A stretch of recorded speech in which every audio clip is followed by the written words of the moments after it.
funk. Thoughts deep, boys steeped in the depths that he sunk. Big stress, depressed in the middle of fall. Sky gray, I late in the thick of it all. I wonder, how long can a human survive just staying alive or carrying the rest of the tribe?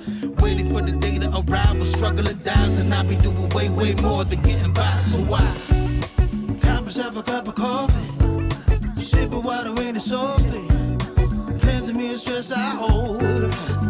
Hey, cop myself a cup of coffee, sipping water in it softly, cleansing me of stress I hold.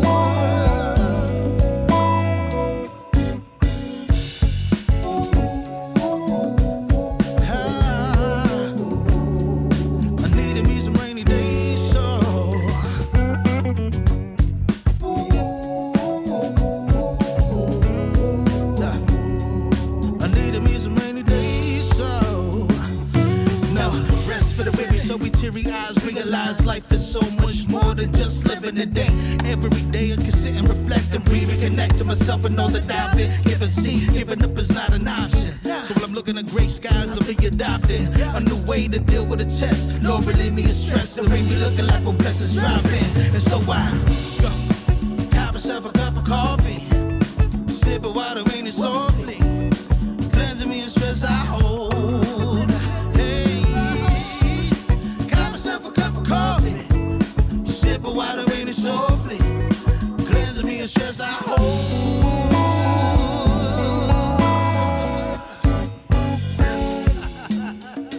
Hey, here we go. Yeah. Let's do this. Y'all ready? 1, 2, 3. In times of test, let no harm beset me, oh my Lord, oh my Lord. Test. Let no harm beset me, oh my Lord, oh my Lord. Woo.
Well, geez, Louise, y'all, I got some breaking news. I didn't even know that this was happening right now, but apparently there's a massive cell phone outage. Good Lord.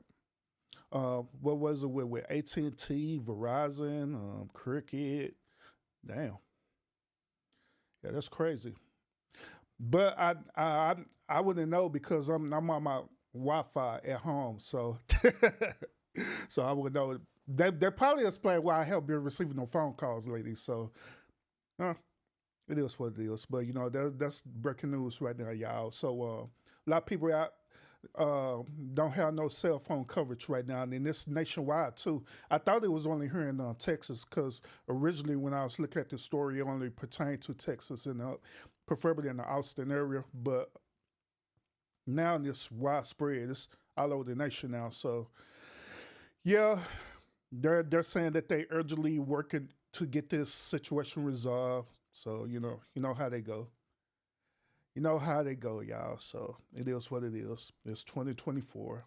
It is 2024. So yeah.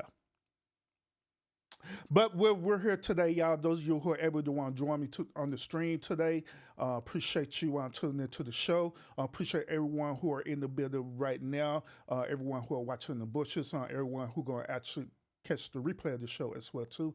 Thank y'all so much for supporting this channel. Scorpio is here in the building as well too. What's up with the Scorpio? I appreciate you pulling up. I'm a here partner, and Scorpio said, "Hey, I'm cooking some chicken feet today." So Scorpio being just like CMA today, huh? Getting on that good old chicken feet. You know what? I said I was going to go and get me some oxtails, but I haven't did it yet. So yeah, so I may get some after the stream is over. Yeah, so I'll probably DoorDash me some of that. But yeah. Scorpio said, "Man, Urban, I would go bunkers without my phone on the cool though."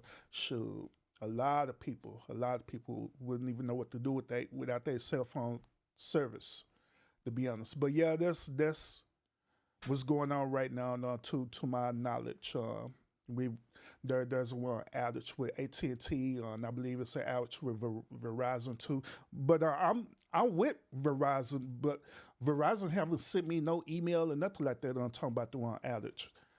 Hold on, let me see if Verizon is actually out. Let me Google it real quick. Give me one moment, y'all, because I'm kind of curious. Let's see. It said U.S. cellular outage hit thousands of AT&T users. AT&T, Verizon. Oh, it said T-Mobile is down too. Huh. Okay. But but Verizon haven't gave like an official report, but they're reporting it. I'm looking at the post on the New York Post that's talking about this. See, AT&T, more than 800 services. We're also reporting on T-Mobile and for Verizon. Okay.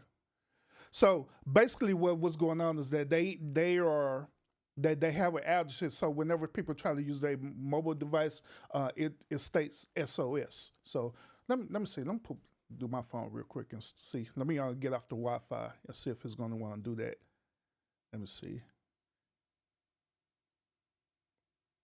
I don't know. But it is what it is, y'all. So they're saying that they're working on getting that service restored for us. So that's all I can say. That's all I can say about that. So let me see. Yeah, so all I can say about that. All right, so. But anyway, appreciate y'all tuning in. So we are going to do part 26 of Who the Fuck Did I Marry series, okay? Where we're going to go from part 26 all the way to part 30 today. Then I have a bonus content that I'm going to share with you during the end of this as well too, because so a lot of things have developed since I've been covering this particular story. All right, a lot didn't happen, a whole lot. So and I got a bonus content that I'm gonna give to y'all later on today. So if you hang in there, just stick with me. I guarantee that I'll give you this bonus content. I guarantee it's gonna be well worth the wait. All right. So without further ado, let's kind of jump into this, y'all. Make sure y'all hit that thumbs up while y'all coming in. Those of you who are able to share the stream, appreciate if you share it out as well too. And let's do it.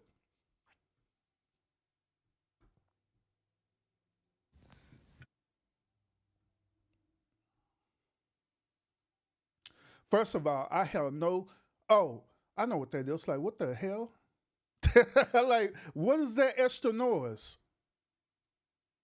Okay, there we go. I'm like, what the hell? I'm like, shoot, my computer doing its own thing to that. Normally, AT&T down. Apparently, my computer just taking over now. I guess this is Terminator 3 Judgment Day on the board. So shoot, Skynet tripping. But I here y'all go, y'all. Here y'all go. We're starting at part 26. All right, so let's go. Part 26. Who the fuck did I marry? So I asked Legion, what's the deal about San Diego State? He was like, what are you talking about? And I said, why is there no records of you there? I just came right out and said it. Without missing a beat, this man said, well, I was a private citizen. What the fuck does that mean? And what he said is that when he started at San Diego State, his father paid money so that, okay, it's important I say this with a straight face. His father paid money so that his name and social would not be publicized and he would be considered a private student, a private citizen. He said that he had a card where all he had to do was show the card. He does not have to give his name. He does not have to give any information because he had that card. Huh. I'm gonna rewind it back, but let me explain to you what she's talking about and what he's saying. All right. So pretty much, he allegedly is now declaring himself to be a Moor. Okay. Those of y'all who don't know anything about Moors is this. There are people in this country that consider themselves as black Moors. Black Moors, they are students of the law, okay? The law of this country, preferably. So what the one black Moors do is that they do what's known as loopholes around the law of the land, okay? So one of the major things that they want to do is be considered as a sovereign citizen. Now, whenever you become a sovereign citizen, that means that you don't have to upload the laws of the land. That means that you follow your own laws, you want to follow your own moral compasses, and whatever the case may be. So it is a lot of things that you have to do to make yourself be considered as a sovereign citizen of this land. A whole lot. It takes a lot to do it. It's a very long, lengthy process on doing that. But that's what he's talking about. He's talking about that he got a card, allegedly got a card to, be a sovereign citizen, and he don't have to uphold the laws of this land. Therefore, he don't have to have a social. Now, part of the Moors' belief is that they believe that the one social is connected to the government, which is true. The Social Security, your Social Security number is a identifier to let you know that you belong to this country. If you don't have a Social Security number, then you're not considered as a legal citizen of this country, regardless of birth. Okay. The second part of that is that a birth certificate, according to the Moors, and this is true as well too, because I did research on it, but according to one of the Moors, a birth certificate in this country is no more than a bond. Okay. Now, those of y'all who are familiar with bonds is pretty much kind of similar to like a promise note. Okay. It could be considered as exchange, like paper money. You know what I'm saying? But they said that our birth certificate is considered as a bond or a promissory note. All right, meaning that our birth certificate belongs to the government.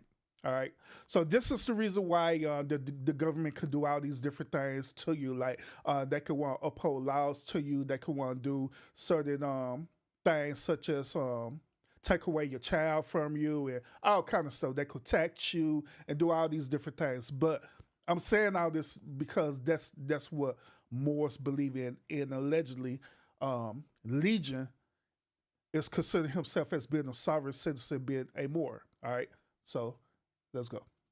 His father paid money so that his name and social would not be publicized and he would be considered a private student, a private citizen.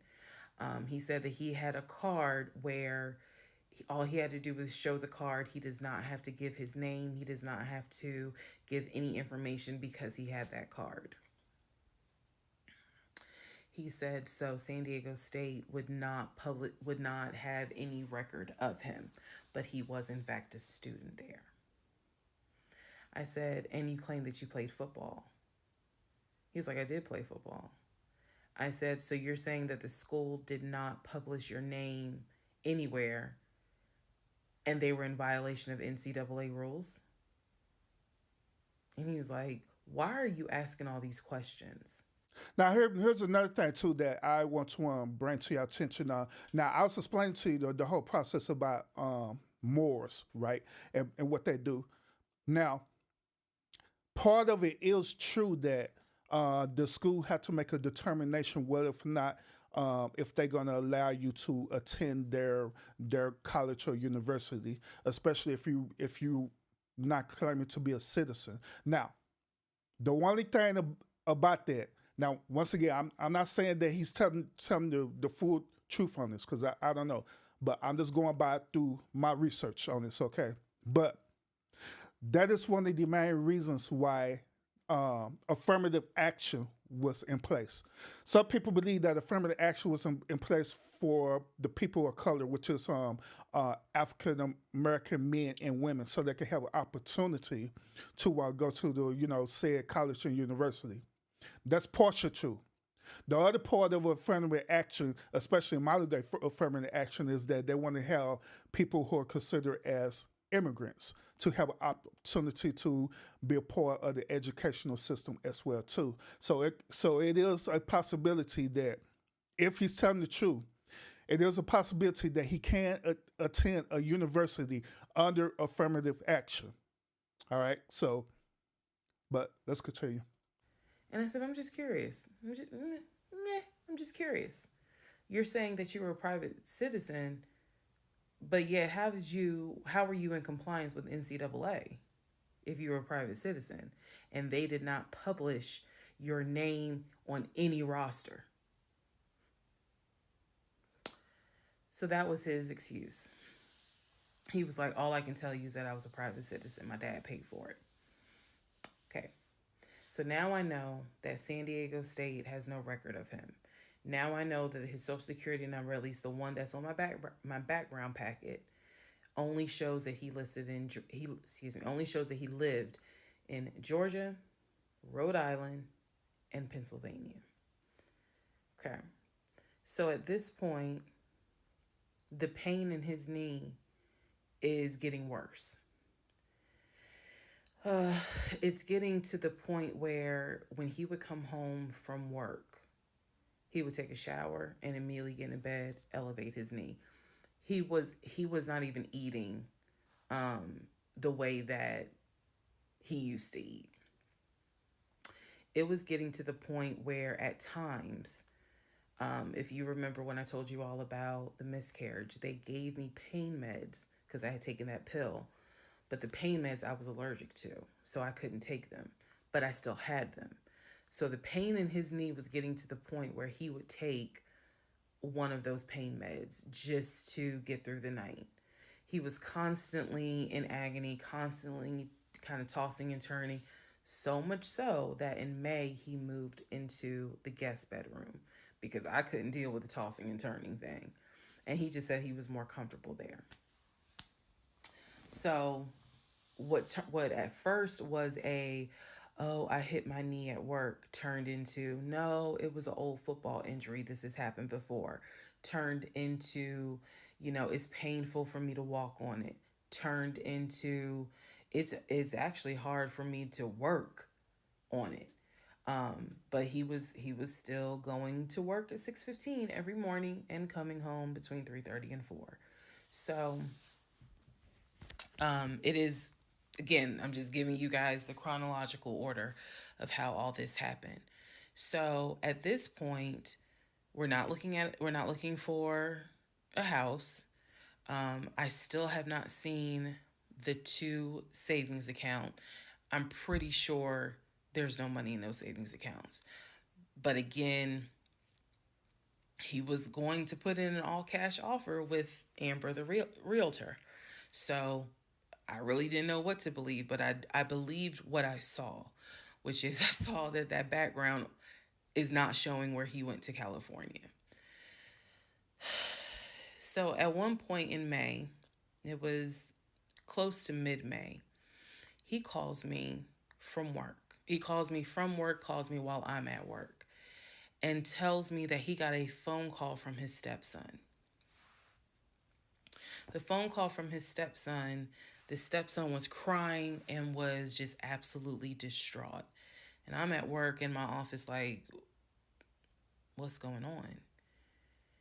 And he says to me that the stepson informed him that his stepdaughter passed away, that she died from COVID. The stepson, this is the story. The stepson found her in her apartment because they had not heard from her for a couple of days. And she was unresponsive. He called the ambulance. They pronounced her dead when she got to the hospital. So he was calling to tell me that she had died. And he was also calling to ask me if I would object to him giving his ex-wife $2,000 towards the funeral. As I've stated before, and I still am this way to this day. I don't play about death. So when he told me that she died, I immediately went into the, all right, I'm sorry to hear that. Whatever we can do to help, let's help. Because surely nobody would make that up. So he was like, are you okay with that? He was like, we're married, and the agreement was that anything over $500 would be a discussion. So 2,000 definitely. And I said, yeah, that's totally fine. I'm fine with that. He was upset because, again, he was close with the kids. And my heart went out to his ex-wife. It did, because I can't even imagine. I cannot even imagine. So, Oh goodness, y'all. Oh Lord. I don't know. I don't know about this one. I don't know. I don't know. I don't know. I don't have nothing to say about this one. I really don't. I really don't. Salute everybody who's on tuning into the stream right now. Now appreciate you so much. Appreciate y'all so much. We got 22 up in the building as well. 22. What's up with it? Salute. We got Jamila in the building as well too. Thank you so much for tuning in to the podcast, and everyone else who are watching in the bushes. Appreciate y'all as well too tuning in to the stream. So far in part 26, we're learning that allegedly, as she called Legion now, he is considering himself as to be a Moor. Okay. And also, he let us know. Well, she let us know that his stepdaughter had passed away from COVID. All right, and now he's asking for $2,000 to go towards the funeral costs. So, let's see, y'all. Let's see what happened after that. part 27, who the fuck did I marry? So here's where we are at, and here's what we can establish. Number one, I ran an initial background check on the Social Security number that was on our marriage license. Nothing came back. I subsequently applied for another job. Okay, real quick. Now, in part 26, she was saying that Legion was considering himself to be a sovereign citizen, all right, to be pretty much be a Moor, all right. If he considered himself to be a Moor, why did he give her a fake social security number, knowing good and well that he's a sovereign citizen? Would it have been better for him just to give her that disclaimer right off the bat, like, hey, I don't got no social because I'm considered as a sovereign citizen? Would that make better sense than to put her into this whole situation? I'm just saying. In that job, I had to fill out a background packet. The background packet asked for my spouse's name, date of birth, and his social security number. The social security number on the background packet for the new job did not match the social security number that he gave me for our marriage license. If you are confused, I believe it's in part 25 or part 26 that I explain that. So we can establish that I then ran a background check on the new social security number that was on my background packet. It came back with states that the social security number apparently had lived in. Those states were Georgia, Pennsylvania, Rhode Island. Okay. I decided, this is now around May 20th, I decided to do another background check. And I paid to do another background check. This time, I did it with a different company, and not only did it give me the addresses, not only did it give me the states, it gave me addresses, and it also gave me names of people who were like associated with Legion and that address. One of those names was his ex-wife. I've always known he's always told me the name of the ex-wife, but now I see it when I ran his background. I did a search for her on social media. She was not there. So the address that it showed that she was associated with him, because remember, his story is we got married in San Diego, we lived in San Diego, we divorced in San Diego. Men lie, women lie. The U.S. federal government with your social security number does not. So he's saying he was always in California. His social security number never showed that he was in California, according to the background check. It did show that he had lived in Georgia at an address associated with the ex-wife. So tried to find the ex-wife, could not find her on social media. Oh, another thing too. On part 26, she had said that his father was the one who arranged for him to become a sovereign citizen. So if that's the case, then how did he end up getting a social security number? If that be the case, but let's continue. So I looked in the metro counties to protect her identity. This I am going to not divulge a lot on this part. I looked in the metro counties in the open record courts. So typically, you can look in like Superior Court or Magistrate Court or Probate Court. So I looked in open records for the different counties, metro Atlanta counties. Let me be clear, metro Atlanta counties. And I looked under her name. And I found where they had filed for divorce in a metro Atlanta county. So when he said that he filed for divorce in San Diego and that he was married in San Diego, I was able to find, no, according to the state of Georgia, you were married here. You were divorced here.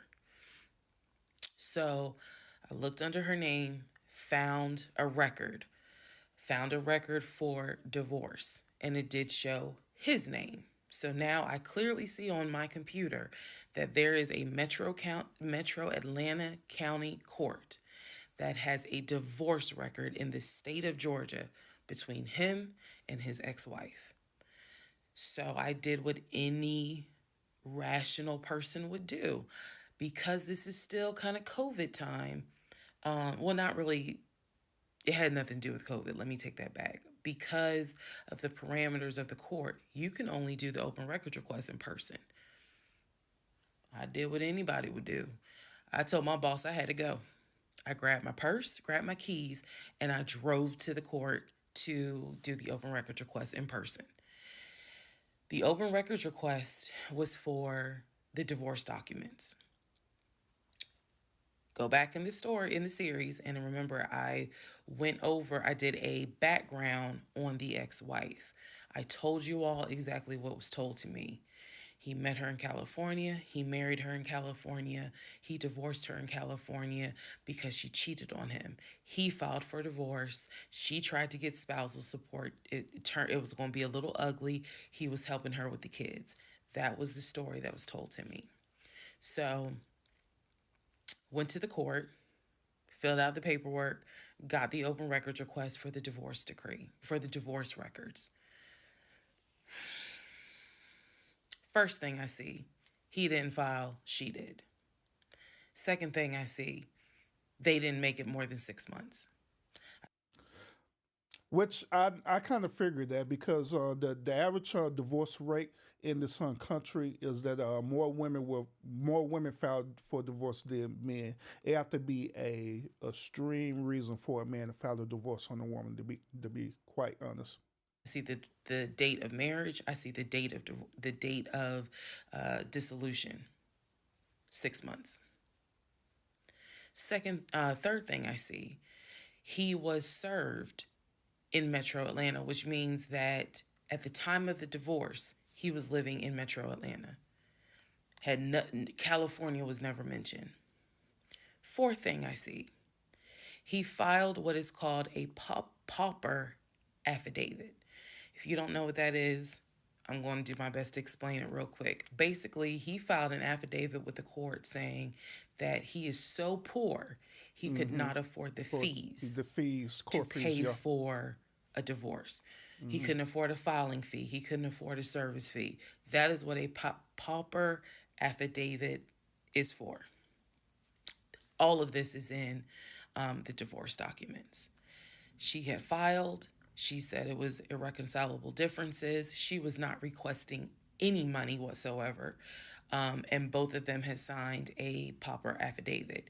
He was served in Georgia at his previous employment. According to the divorce documents, he was served at like a grocery store. That is what was listed as his employer.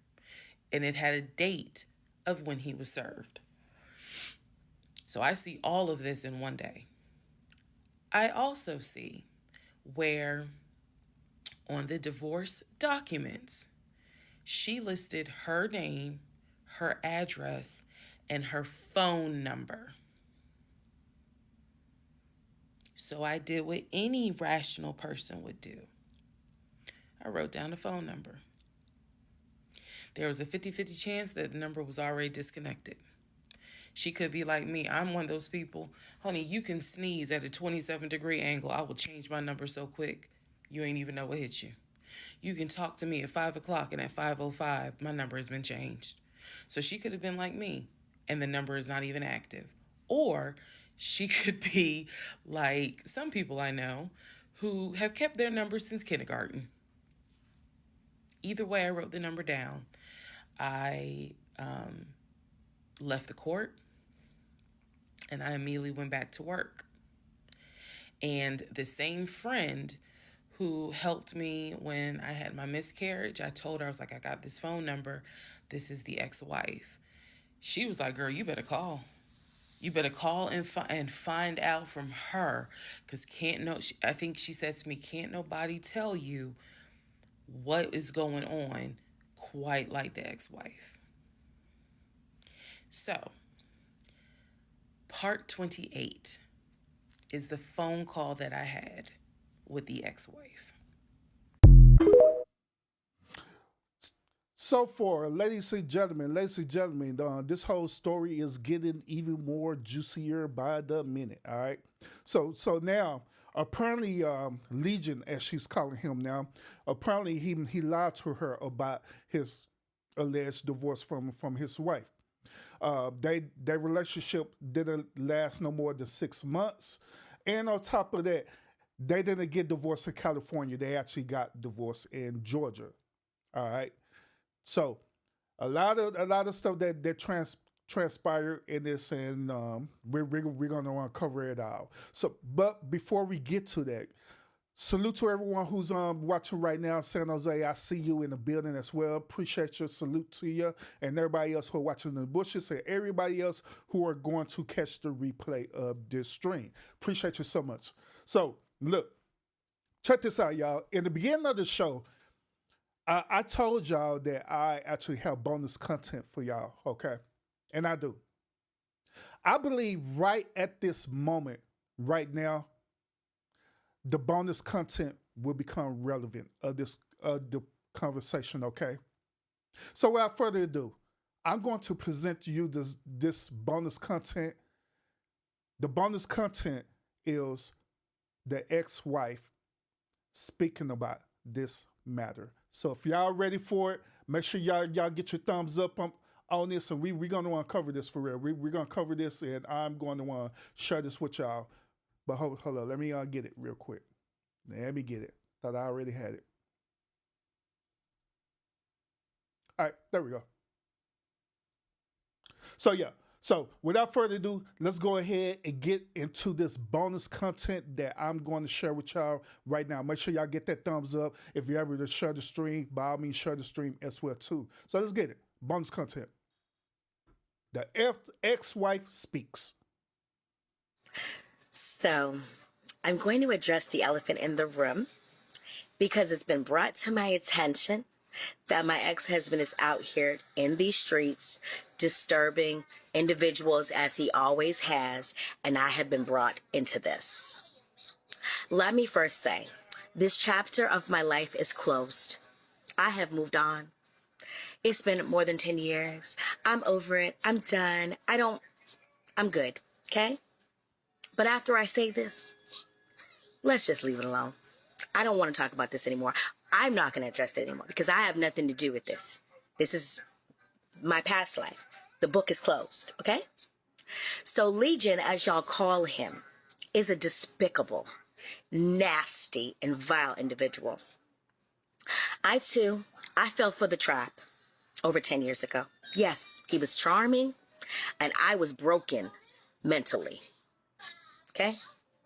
Understand, self-love was not here at all for me to actually love myself enough to understand that this is not love. He manipulated me. He loved bombed me.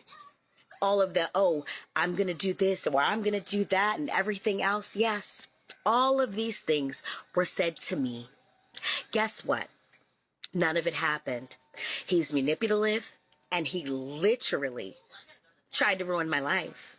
He had family turn against me because he wanted to tell people lies about me and things of that nature.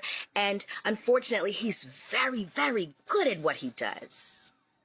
It took me many, many, many years to get past that. I have healed. And with this situation being brought back to me, it's like cutting me back open with a dagger because I was already healed up. The Band-Aid had been left. I've gotten married. I'm happy. Been good, right? But this man is a pathological liar. He gave up all types of promises, but to the cars and houses just like Risa. But guess what? None of that ever came to pass, right? So I just need for people to know that this situation was traumatic as hell for me. And then I hear about, because I've not watched any of the videos, because for what? Like, it's not my business anymore. I feel bad for anybody that he comes into contact with, and I will tell any female that sees his picture, don't ever, just let it go. Hold up, I kind of sort of got to call cap on that one. I got called cap on that one. Wrong answer, man. She said up here and said that she haven't watched none of the videos, but I bet the difference. She watched some of them videos, because if she didn't watch none of the videos, then how in the hell did she know about this situation that's happening? Okay, because that's what That's normally what happened is that you'll find out information, right? That through human nature, you're gonna become curious about it. Your curiosity is gonna make you investigate. So I'm pretty sure that she went and investigate, found recent some of recent videos, right, and investigated, and probably watched it maybe the first couple of episodes of it at the most. So she watched it. So you're out the lot of kick it. We understand. Because he needs some serious mental help, and he needs to be evaluated and be locked away. One other thing too, I just thought about this too, y'all. Did that's me being hypothetical as well too. You know what I'm saying? Let me let's have this conversation real quick. All right. So we're learning from both Risa and now the ex-wife that this dude is a pathological liar. Okay. That's their story. That's the story, and they're sticking to that story. Okay. So here's my question. I want to challenge y'all. Okay. I want to challenge y'all this, and I want y'all to really think about this critically too as well. All right. Here's my question. Let's say that Legion had did everything that he promised that he was going to do for these women. He promised them that he was going to provide for them a good life. He promised them that he was going to provide a house, cars. He said that all these different things that happened to him, he ended up not only showing proof, but his actions speak louder than words as well too. But here's the kicker on that. Even though he proving all these things, right, and being consistent with his words, said showing action that these things are happening, right, he still is lying. Meaning that he is doing, as we call, shady things to make these situations happen. That when these situations happening, it produce the results that they're looking for. So my question is this. Would these women still be with this dude if he was producing everything that he promised them? If he actually produced it, no matter how the way he got it done, he got it done. Would they still be with him? Would they still consider him as being a pathological liar?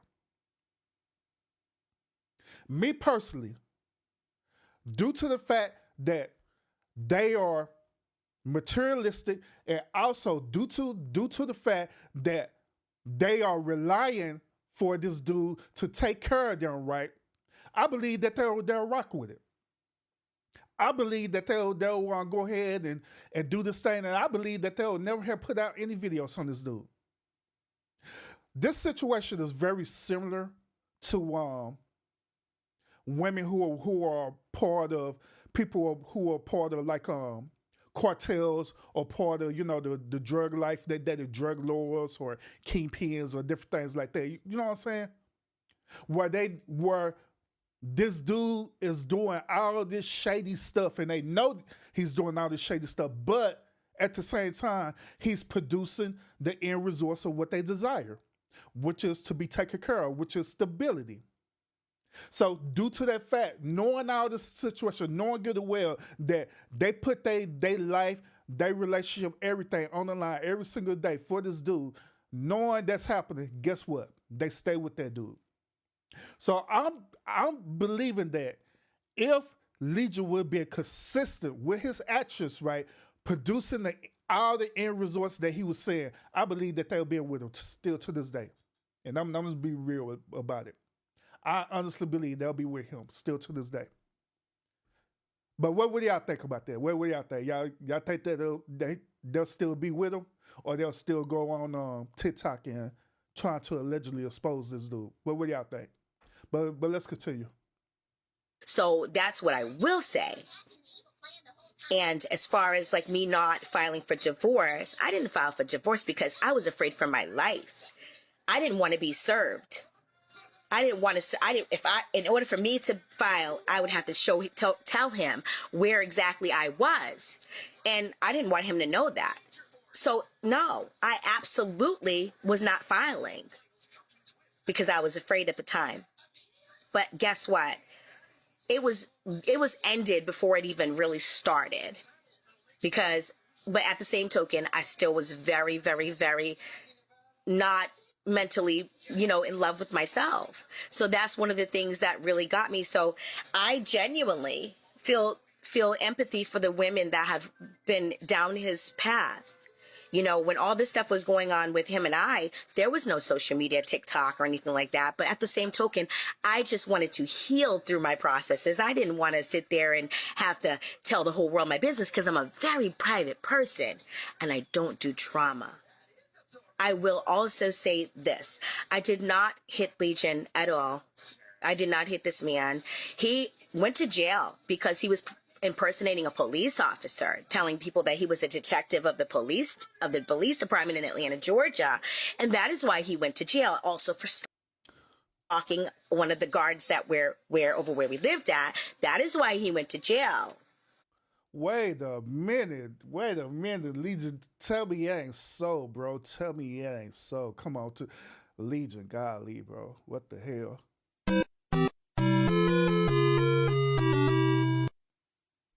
Oh my goodness, man! I don't know, y'all. Oh, this crazy as hell. So he didn't go to jail because of we never went to court about me putting my hands on him. My son did, yes, interact with him. And my son, yes, he did put his hands on him because he threatened me for the last time. And enough was enough. As you go through life, you can either sit down and continue to take it, or you can get up and triumph and do what you need to do so that you can make your life better. Hey, I don't mean to stop y'all, but I got my headphones on, and this lady is literally watching SpongeBob SquarePants. I ain't lying, because I heard talk about, who live on the sea, the blah, blah, blah, blah, SpongeBob SquarePants. And at that point, enough was enough for me. I was done. I was no longer going to be the victim because I'm not a victim. I'm not a doormat. You can't step on me. You can't do whatever you want to do to me and me take it. So I left. I will also say, I need people to understand this is my life we're talking about, right? So this situation is triggering, but it's triggering me because it needs to be said. But it's one of those things where I was okay with not saying it. I was good. After this conversation, after I'm done saying my piece, if anybody wants to actually, know how I healed from all of this, you're more than welcome to go, click into my link on my Ms. Missouri page on Facebook.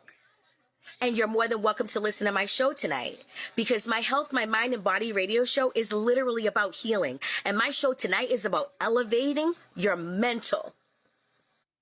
So. If you let a person talk long enough, you'll understand their true intentions, okay?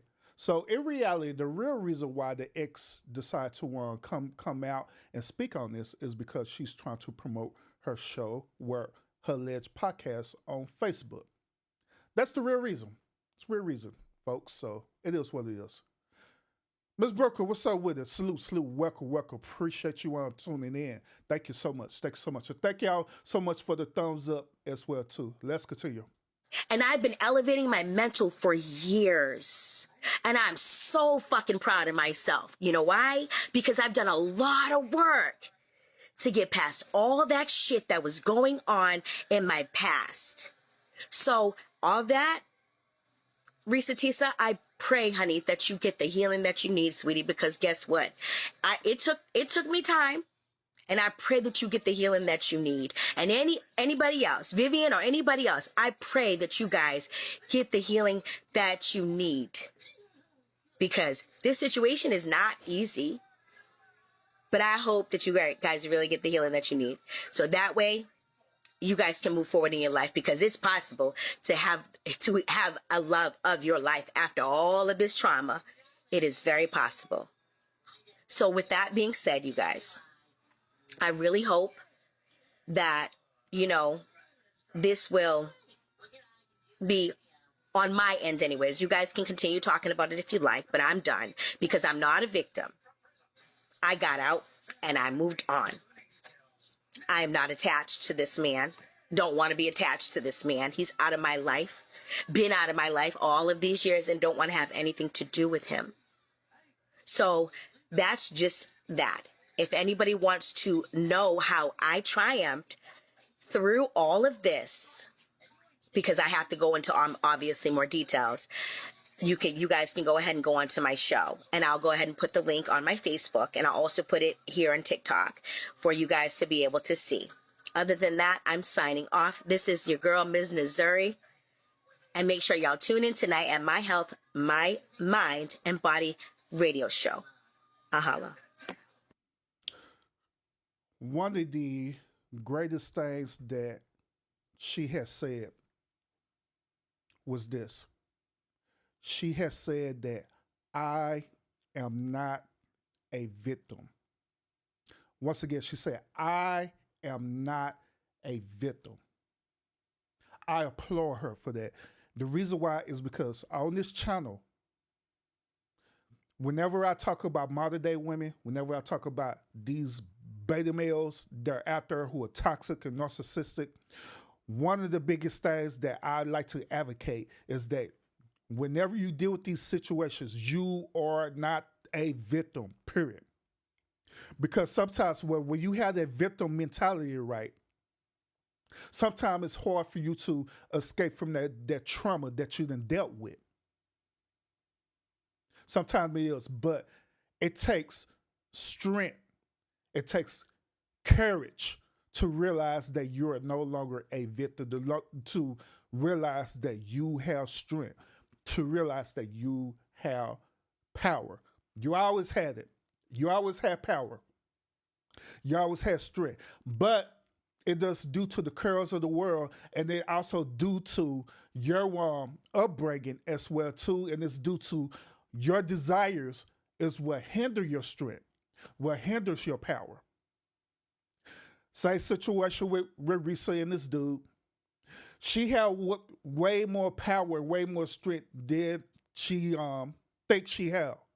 But due to her desire to want to be married, due to her desire that she wanted to be well taken care of, she ended up literally surrendering that strength and giving it to that dude.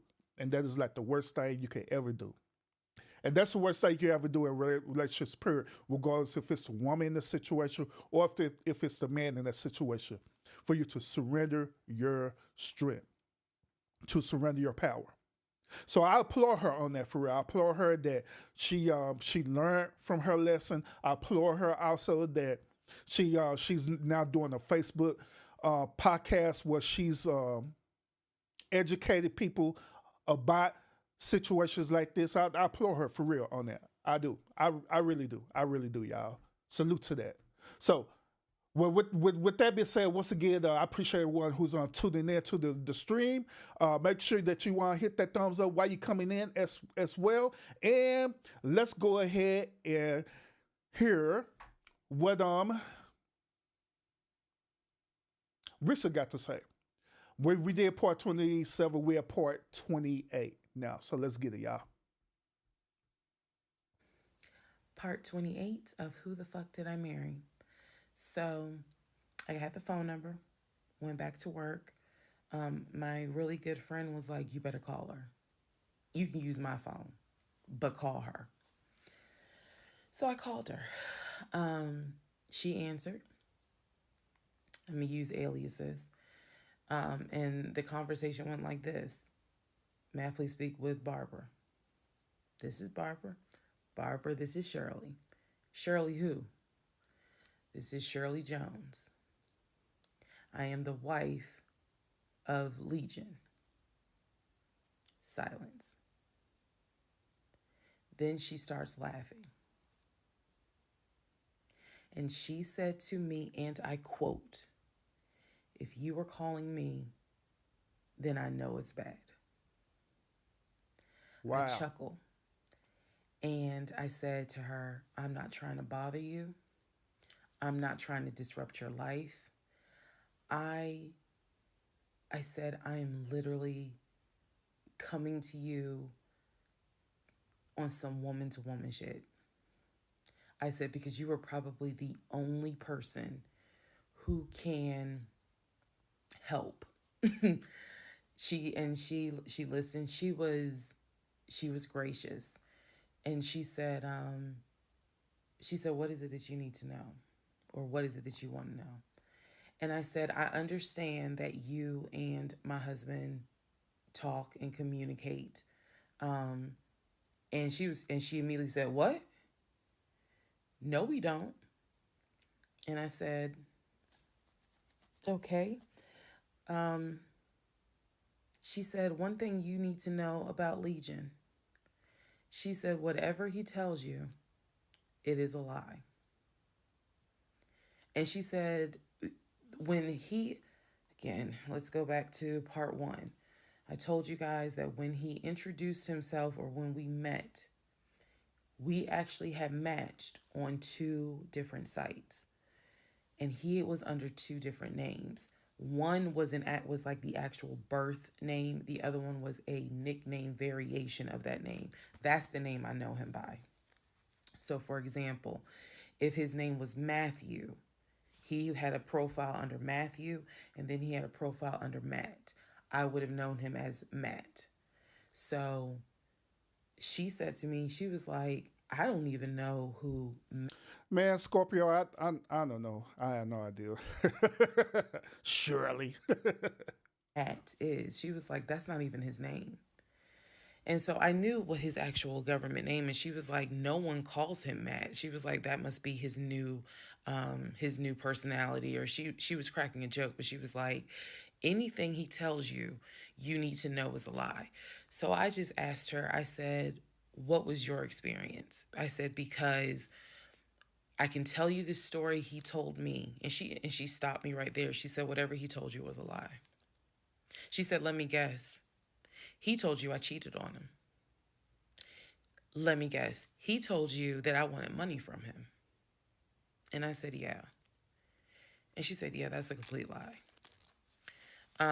So we had a conversation where she told me how they met. They didn't meet online or anything. I said, well, were you guys ever in California? She said, no. She's like, she was like, that man ain't never been past the East Coast. So I said, okay. So you guys have always been in Georgia? And she said, yeah. She's like, we got married in Georgia and we got divorced in Georgia. And that's when she asked me, how did you even get my number? She said, because I want nothing to do with him. So how did you get my number? I said, I'm going to tell you the truth. It ain't going to make me look good. I told her, I said, this is what happened. And this is what led to me doing research. And this is how I got your number. And she laughed. She was like, wow. She said, So pretty much how the way she got her number, she got her number through public information. All right. So those of y'all who was watching my show yesterday, at the very end of my show, I had gave y'all bonus content. Okay, and I did that purposely to protect y'all. There's a certain thing out there right now that's known as your digital fingerprint. Okay. At the end of end of the show yesterday, as a matter of fact, I got to post on my community wall too, so you can check it out. But what ended up happening is that we end up leaving our digital footprint on social media or on the internet. Okay. Whenever you utilize your digital fingerprint, it becomes accessible to you. Well, it becomes accessible to the public, depending on how the way you did it. One of the biggest things that people look over is that a lot of these like web pages or websites, whether it's social media, whatever the case may be, they say this. They ask for permission to use your information. The reason why they ask for permission to use your information or to share your information is because they share your information with what is known as data brokers. Okay. So they share your information through the data broker system, right? Through these third-party sites. These third-party sites is what people would go onto to search for your information. All right? So that's how people end up finding out who you were, where you work at, and if you was married, divorced, and all the stuff there. But at the end of my show yesterday, I had educated y'all and equipped y'all to how the way you could get that information removed, how you could get your digital footprint removed.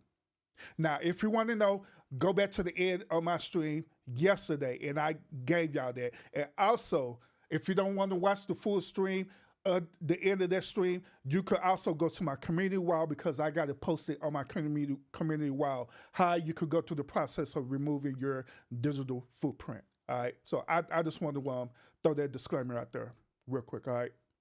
Glib, salute. See you in the chat, homie. She was like, normally I would be freaked out. She said, but under the circumstances, she was like, wow, okay. She said, yeah, if you're calling me, then it must have gotten pretty bad. She said, so what did he promise you? And we talked for about 35 minutes. She asked me in that phone call, she said, look, I want nothing to do with him. I have not spoken to him since our divorce was finalized. She said, so I would just appreciate if you keep me out of whatever's going on with y'all. And I told her, I said, I give you my word, I will never tell him I spoke to you. I said, I give you my word. I said, this conversation is for me. It is not for me to use in any sort of legal litigation, nothing. This is for me. And I said, I don't plan to call you again. I don't plan to be a disruption in your life. I just needed to know, how bad is it? And she paused and she said, it's bad. She said, I don't know what all y'all got going on. She said, but if it's anything like what it was for me, it's bad. So we talked a little bit more. She was very encouraging. She was like, girl, do not blame yourself. She said, I went through that and I had blamed myself. She was like, this is not on us. This is on him. She was like, he is a master liar, a master manipulator. She said, I ignored the red flags. So she was like, do not feel as though this is on you. We talked about there's an ex-girlfriend that shares the same name as his aunt. She and I talked about her. She said the reason why they broke up, because the ex-girlfriend, I didn't know this, the ex-girlfriend had reached out to her about 6 months before he met me. And so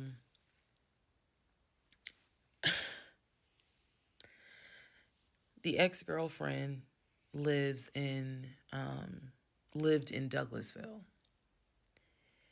On Legion's driver's license, he had a Georgia driver's license with the Douglasville address. What he told me was that it was the address that his sister, because remember I told y'all his sister Shantae lives in Douglasville. She's a nurse, married with 2 kids. So he told me that the address on his license, it was his driver's license, was to Shantae's house. The ex-wife is telling me, no, that's the address for the girlfriend, the ex-girlfriend. He had moved in with her and he created this whole narrative with her. She found out that he was lying and she kicked him out.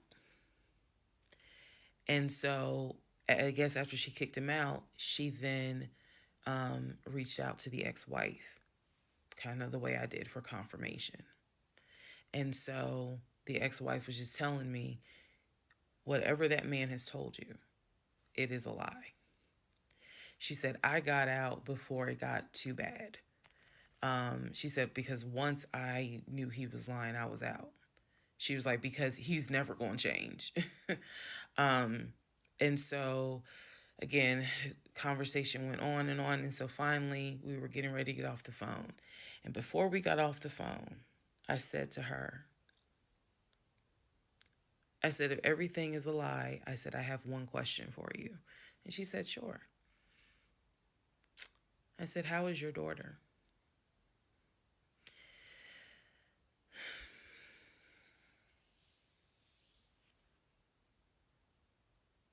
I said, how is your daughter?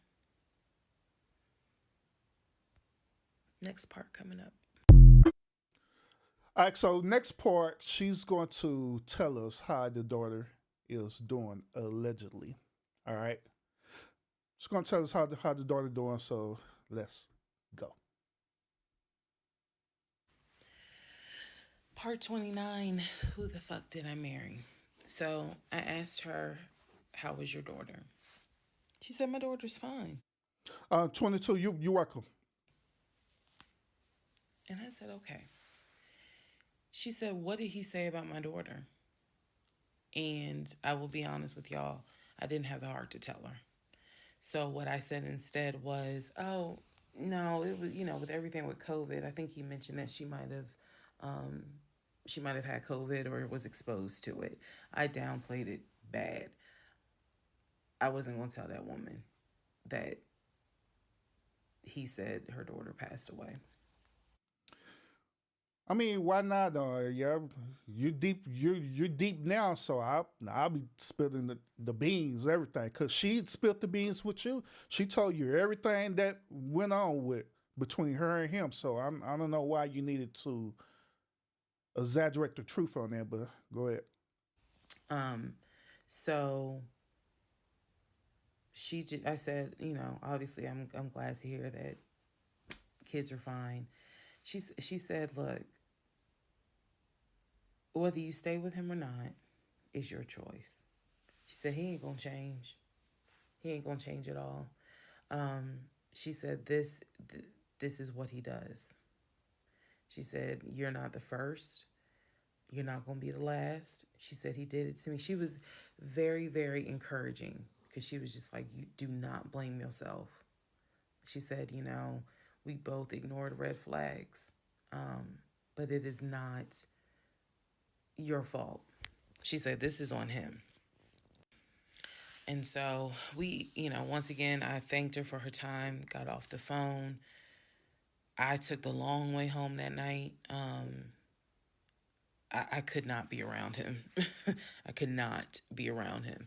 I had to figure something out. I had to figure some things out. So I took the long way home. What does that mean? It means that I probably could have taken 75 to 285, but I probably took 20 to 75 to 285 to 675 kind of thing. Like I just took the long way home. A couple of days later, because my mind was spinning. A couple of days later, at this point, I'm turning into the FBI, CIA, and Homeland Security all in one. Literally. I'm trying to find everything. And he's carrying on his business as usual. Nothing changed with him. He had no idea that I had spoken to the ex-wife. He had no idea I had gone to the court and saw his divorce documents. He had no idea. So a couple of days later, I decided to look up his mother's obituary. Look up the mother's obituary. And down at the bottom where it talks about, she's preceded in death by, and it lists all the people, the family members that died before. And then it says, leaving behind to cherish her memory. It lists the husband, her husband. Let me start over. It lists her husband, which is Legion's dad. It lists Legion's brother that lives in Philly and his wife, because again, this is she passed away in 2015. So it lists Legion, the brother in Philly, and his wife and daughter, her granddaughter. It lists Legion and his wife, I think it was like Latoya or Le something.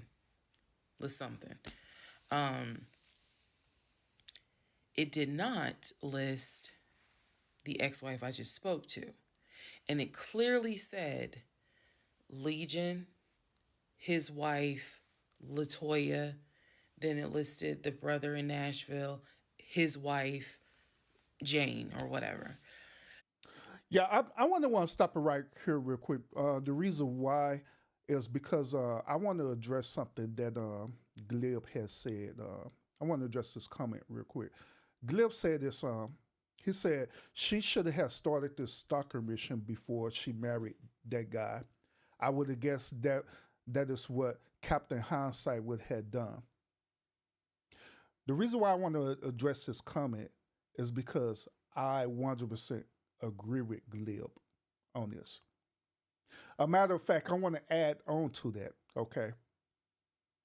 By her explaining this story now, explaining what happened, by her doing this research, by her doing the soft docs on this dude, by her doing all these things in this confirming her suspicious about this dude, right?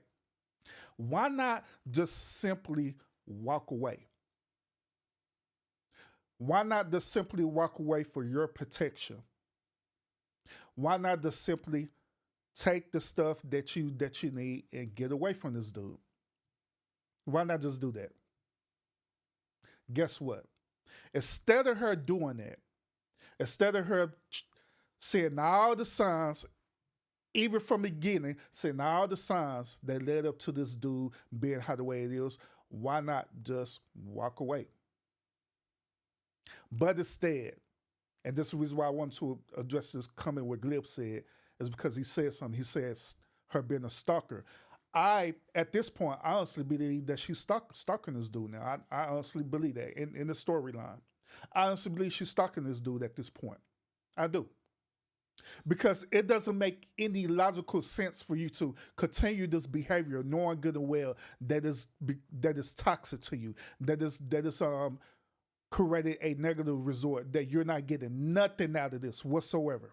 It doesn't make any sense to do that unless it is something mentally wrong with you. In the beginning of this also, I was leaning towards that Risa was a shallow woman. But as I listen to the story more, I'm changing that now. I don't think she's a shallow woman or anything like that. I don't. I think it is also something like mentally disturbed about her too, to want to continue in this behavior. I honestly do. Because anytime when you deal with any type of traumatic experience, it does not matter. Through human nature, you want to protect yourself. You want to get out of it as soon as possible. But she didn't. So that does my point of view of this was what's happening too. So I'm thinking to myself, there's two things I was thinking immediately. Number one, who is Latoya? Never heard that name before. Never heard that name before. So I was thinking, who was Latoya? And then number two, where are the two sisters? Shantae and Kim. Shantae lives in Douglasville, married with 2 kids. Kim lives in Augusta, and I believe he told me she worked at like Procter and Gamble. So why aren't they listed on here? Because apparently, go back to the video. I posted it on there. I gave y'all background on the family. He apparently was one of 5 through both parents. Brother in Philly, older brother, younger brother in Nashville, an older sister in Douglasville, and a baby sister in Augusta. So why is it on his mother's obituary? There's only Scorpio. That comment there to my he need to be stuck, Kirby. No ma'am. No ma'am. It's just fucking bullshit. It's fucking bullshit. It's fucking bullshit. It's fucking bullshit. What needs to happen is that she should have exited out a long time ago instead of wasting all her time, her energy, and on top of that, for her to do stuff like this, it costs her money. So she's sitting up here wasting all this time, energy, and money when all she had to do to simply walk away. I'm just saying. three children named. Where are the 2 sisters? So I'm even more like, what in the hell's going on? And then I started thinking to myself, why wouldn't they list Shantae? Like, they talk all the time, so I know that they're close because he talks to Shantae all the time. So I really was confused. Again, keep in mind, I'm trying to give y'all insight into how I was thinking May of 2021, because I still didn't find out a lot of stuff at that time. I found out enough to figure out, okay, I agree, Scorpio. it's not a question of if he's lying. That was over. It's not a question of if he's lying. The question now is becoming, what else is he lying about?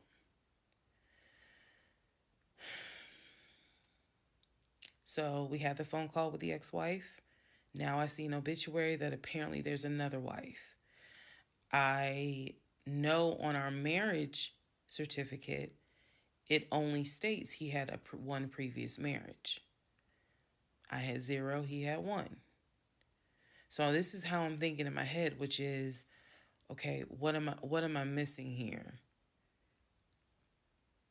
I know we've established that he's lying, but who the fuck is LaToya? Like, I'm really trying to understand who is LaToya. And again, he's hobbling around the house, limping, and I'm in our bedroom, well, in the bedroom, just, I mean, I could not get on Google fast enough to try to figure some stuff out. So,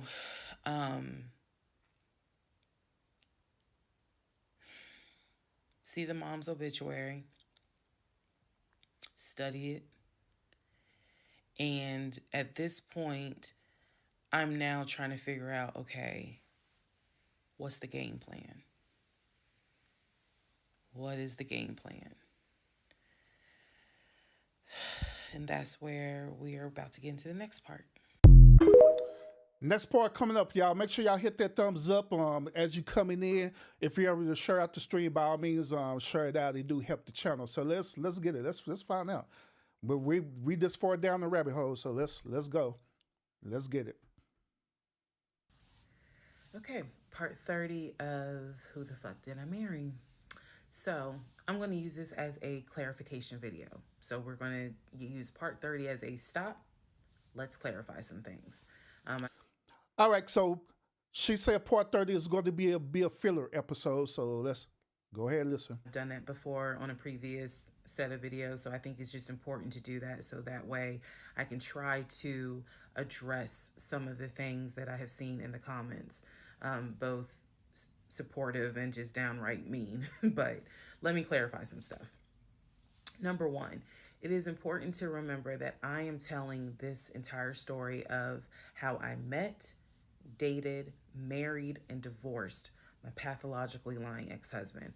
I am going in chronological order of events. So what that means is that, ma'am, sir, whoever you are, if you were coming in at part 30, but you have not seen part 11, some stuff is not going to make sense. I know. It is a long playlist.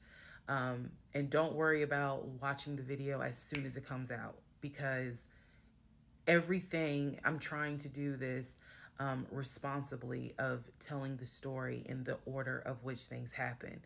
So I say that to say, please, if you're able to, start at the introduction disclaimer video. And I in this situation, I agree with her on that. Because normally, whenever we're content creators, right? Whenever we sharing a story, we tend to just give you that type of story. You could just store from anywhere, and you could just kind of piece the pieces together like that. But her particular story is different. Her particular story, it had to be told in chronological order so you could understand the whole process of everything that she went through. So yeah, I can understand that. So if you come in at part 50 and you haven't even watched part 1, then yeah, you ain't gonna know what's going on. So with part 1 and then just watch each video, because a lot of the questions people are having that I'm seeing in the comments, And I say this respectfully, it's just because you did not go to the other videos and watch them in order. That's just the first thing I want to say. It is important that I get this story out, but that it's done, like I said, responsibly. To me, responsibly is being honest, even if it makes me look bad, but then also trying to be clear and not ramble all over the place. So I'm trying to take the time to tell you this is what happened at this time. This is what happened at that time. That's why there's so many parts. And we're not even to the part of the divorce yet. We're almost there, but we're not there yet. Second thing I want to clarify. I cannot stress this enough. My family and my friends did not know what was going on between Legion and I. They did not know. My family only knew we've met this guy. He's dating our daughter, our niece, our cousin, our granddaughter. He seems to be a really nice guy. He seems to really love her. From what he has told us, he's done well for himself. He played football, and he has worked at this company 6-7 years, and financially he is in a good place. From what we understand, he just moved here from California. That is what they knew. They did not know about the red flags I had. They did not know what was going on in my head. They did not know what was going on in my heart, because I did not want to look stupid. I'm fully aware that when I tell this story, I look stupid. I'm aware, and I've made my peace with that. But at the time, I did not want to look stupid. So it was important to me to put on everything's great. We're really happy. We're looking for a house and everything's going well, knowing full well that behind the scenes, I couldn't figure out why he wasn't showing proof of funds. You know, I was going to interject and say that to me she's not looking stupid in the situation, but as I think about it, being stupid simply means that you're not being educated about situations that is going on, and so therefore she's been stupid. I'll just say. They did not know. So I say that. Or even furthermore, she refused to look at things that she's being educated about that's going on. To say, I see the comments about how my aunt gave me horrible advice when I called her about the sexting on Facebook. And I want to clarify something. She did not tell me to stay with him. She did not tell me to leave him. That's not her place, and that's not what she would do. She simply was in shock that any of this had happened and did not know what to give me advice on. The one thing that she did say was, look, he's not your boyfriend. Meaning, it ain't as simple as, oh, we just gonna break up. Pack your shit and go. Because you married him. My aunt is the most ride or die chick I've ever met. You fuck with me, you fuck with her. And she is straight Jersey. So I love her for it. But I needed to, it's not fair for me to leave it out there as if, oh, she just was like, girl, I mean, go home and deal with it. No. Never in a million years. So I want to clarify that. I also want to clarify about my mom. So my mom lives in Arkansas, and when she came to visit in April, we were already married. This is her first time physically meeting. Real quick, shout out to Arkansas. You know what I'm saying? Shout out to Arkansas. I actually have family that live out there in Arkansas. Got family living out in what part of Arkansas? Magnolia. I got some family out there in Magnolia, Arkansas, and Little Rock, and all that good old stuff. So shout out to Arkansas. Legion. My mom will tell you she had no idea anything was amiss, but there was something that nagged her a little bit. She didn't know what it was, and my mom is the type where she's going to get on her knees in prayer. That's who she is. So for her, it was like, I don't know what it is. He seems like a nice guy. He seems to love my daughter. Because again, there was no arguing in the house. The house was peaceful while she was here, even though behind the scenes we had just came off of the whole sexting incident with other women. So for her, it was like, I don't know what it is. She did tell me later on that it seemed as if I wasn't as happy as she thought I would have been. But again, she took it to the Lord in prayer. And her prayer was, God, protect my child. I don't know what's going on, but protect her. That was my mom's response. So she did not know, she did not pick up or overhear something that was going on while she was here. She had a candid conversation with Legion, and Legion kind of came across as, I miss my mom. He missed his own mother, and so he called my mom and doted on her, again putting on a charade. And so for her, it was like, bless his heart. That's what she said. Bless his heart. But no, she did not know the specifics. Nobody knew the specifics. They didn't know the specifics until we're talking May, June of 2021. They knew that we were looking for a house. They knew that the house fell through. They did not know about the proof of funds. They did not know that he wouldn't show me the savings account, the offshore account. So I just want to say that, because to me, it would be irresponsible to not clarify what family and friends knew. Because Oh, real quick, y'all. Real quick, I got some breaking news for y'all.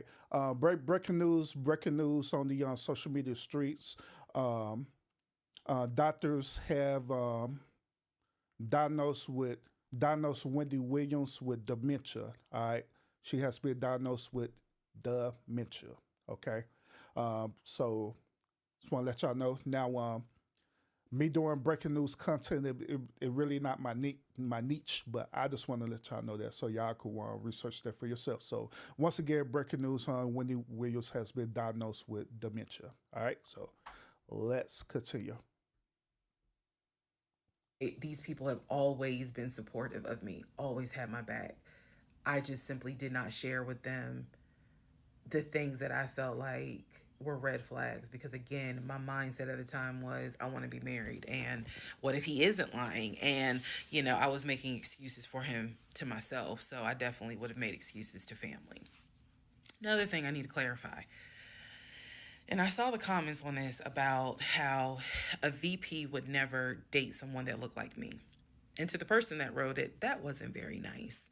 I need you all to understand, the relationship started in March of 2020. He came into my life as regional manager. Okay. That is how he came into my life. Then eventually he got promoted to VP of production or operations, some VP of something. That was later on in the relationship. He showed me the paperwork where it was basically a memo from HR. Your new position title will be VP of production. We'll just say production. Your salary, I don't remember the exact amount because it was a very specific amount, but it was over $200,000. It listed some of the benefits that he would have. He would have an office. He would be getting an executive assistant. That's where we get David from. If you don't know who David is, please go back and watch the series in order. He would be getting an executive assistant. He would be getting use of the company helicopter. He would be getting a company car. That is where we're introduced to the fact that he was starting to shop for a company car that could not be more than $90,000. That's what he told me. I didn't see this in the memo, the amount of the car, but that's what he told me.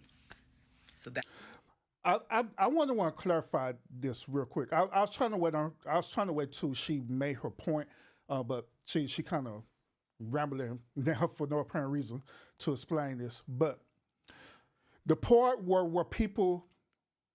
that person was telling her that a person on that status who's a VIP wouldn't have dated her.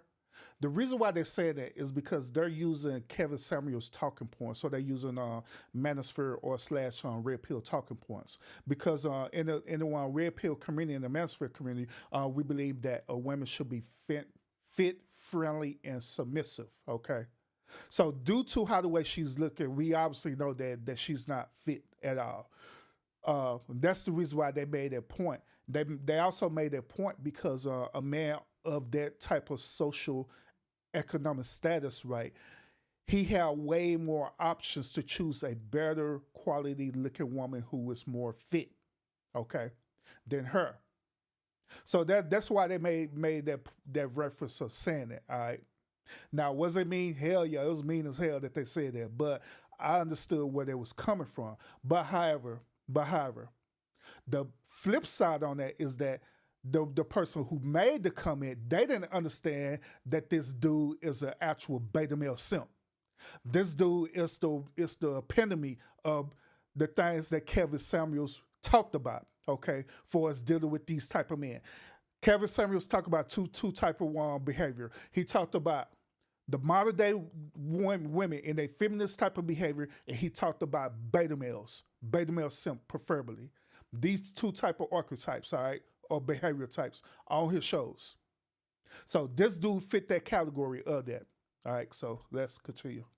That's where you get the car shopping for the Range Rover, the Jaguar, the BMW. He even test drove a Mercedes GLE, I believe. So I'm just trying to, again, bring some clarity to this so that way we all can understand what's going on. And hopefully this just makes a lot more sense for everyone. All right, part 31. Part 31, let's get it, y'all. And also, what I'm going to do, I'm going to go ahead and go up to part 35, and then we will be done for today. Then we'll reconvene tomorrow. All right?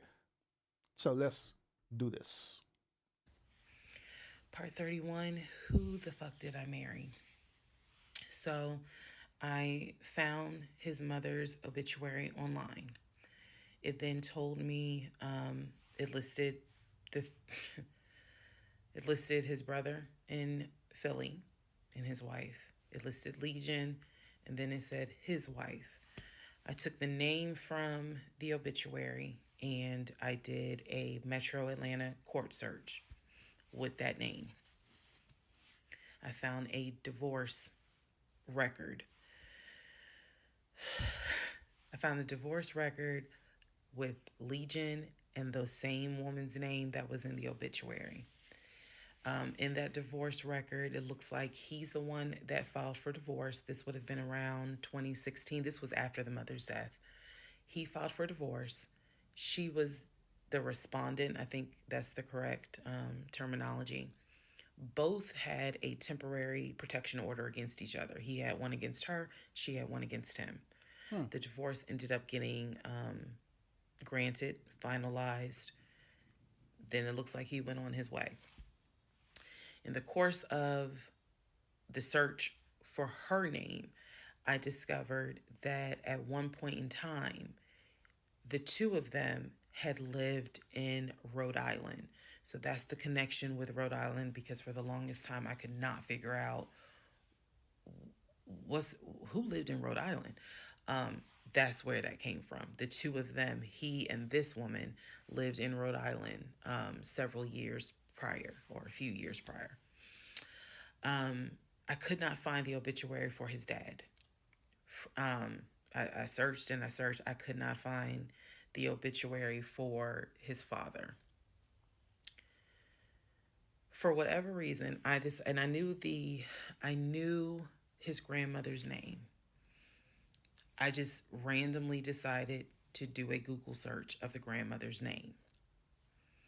Initially, nothing came up because I was looking for the grandmother's name in Philly. Nothing came up. I looked for the grandmother's name down here in Georgia. Found a record, but it was not, it wasn't quite clear. What was clear was that she had died several years prior. So what I found was a different website where it was like a legacy.com type thing. So I believe legacy.com holds old obituaries. Did a search for her name, found a match. That is when I discovered that she actually had passed away in July of 2008. Read the caption of the obituary and verified that in fact it was his grandmother. Because at the bottom of it, again, obituaries tell you a lot. It names who she leaves to cherish her memory. So it lists all the different family members. It lists the brother in Philly. It lists Legion, no spouse, and then a brother in Nashville. Once again, it did not list the two sisters, Shantae and Kim. So I'm even more like, okay, clearly something, is up when it comes to Shantae and Kim.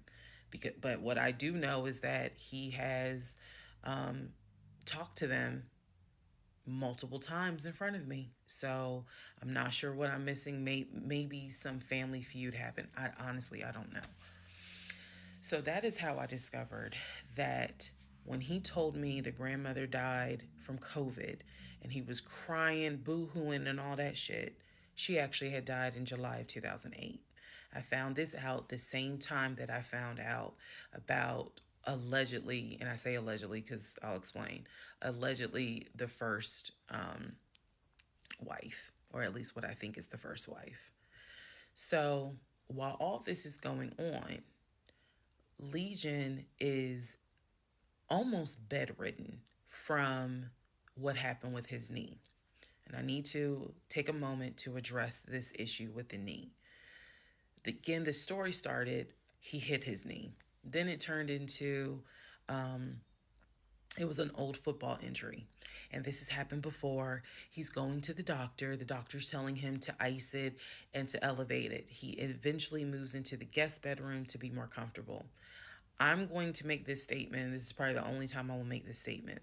He was not lying about the injury that he had. I don't know where the injury came from, but what I do know was he was not lying in the fact that he was in pain. You could clearly see that he was in pain, and the pain was becoming debilitating.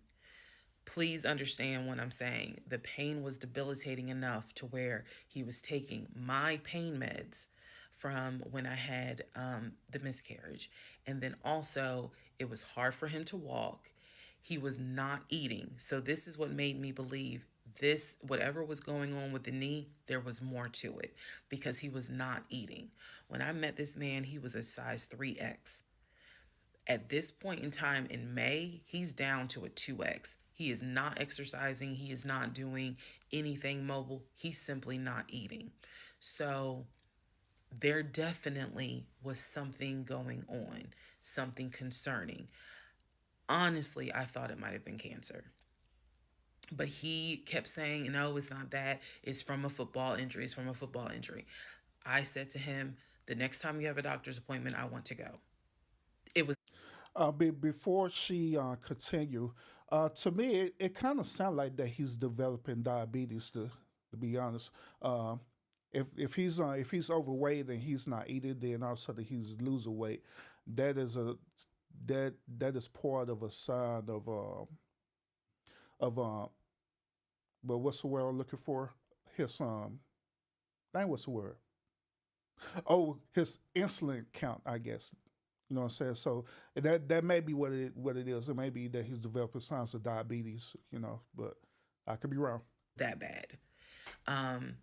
And he kept making excuses like, okay, fine, I'll make the appointment. I'll let you know what it is. Cool, I will take off work. I want to be at that doctor's appointment because whatever is going on with you is serious to the point where you are losing weight rapidly within a 2-week span. So now we can go ahead and enter into June. When we enter into June, I have verified, read the divorce documents for not one wife, but two wives. I have called San Diego State, verified they have no record of him. He claims he was a private citizen. I don't believe that. They're saying there's no record of him. I have pulled his background. It is showing that you've lived in Pennsylvania, Rhode Island, and Georgia. When I look at the addresses, it is tied to at least two women, both of whom I'm showing divorce records on file that you had. I've also verified that your grandmother actually died in 2008 and not in 2020 from COVID. I know all of this as I'm going into June. His birthday is June 17th. So all I've been doing is just trying to figure out what is it I'm going to do. I spoke to the pastor and his wife. I believe it was actually the pastor I spoke to because I knew the pastor previously before he did our marriage counseling. And I told him what I found. Mind blown. Mind blown. Had no idea. He knew something was up. He knew that Legion was not really trying to make this marriage work. He had no idea all this was going on.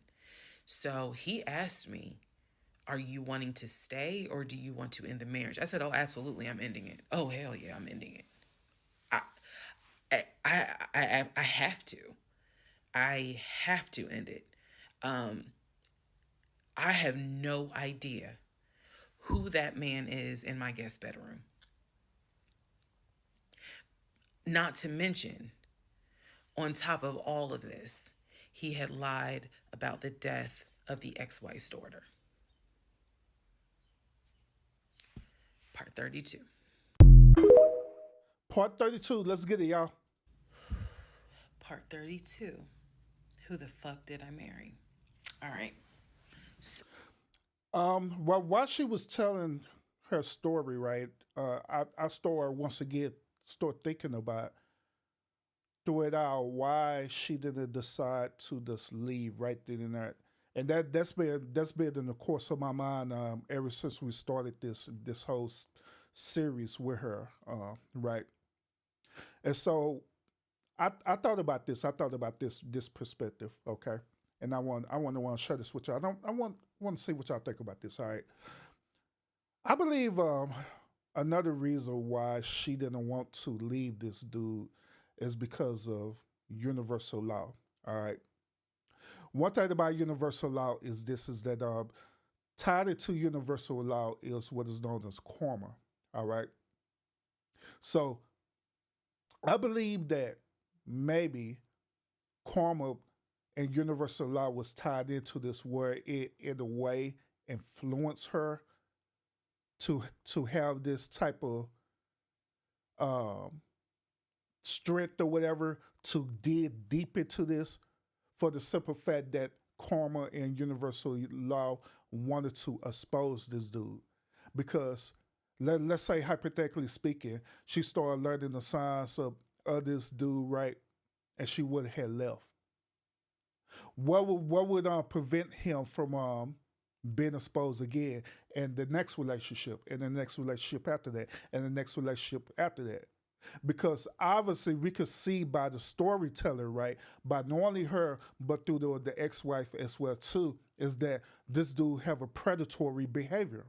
Okay, so maybe through universal law, through karma, this is his karma that he's dealing with. Since he did put all this energy at her, so that her abusing these type of women, being very toxic, manipulating them, and doing all these different things, right? This is his karma that's finally catching up with him, where the universe, even if you believe in God, you know what I'm saying, where God, the universe, everybody, they just said enough is enough.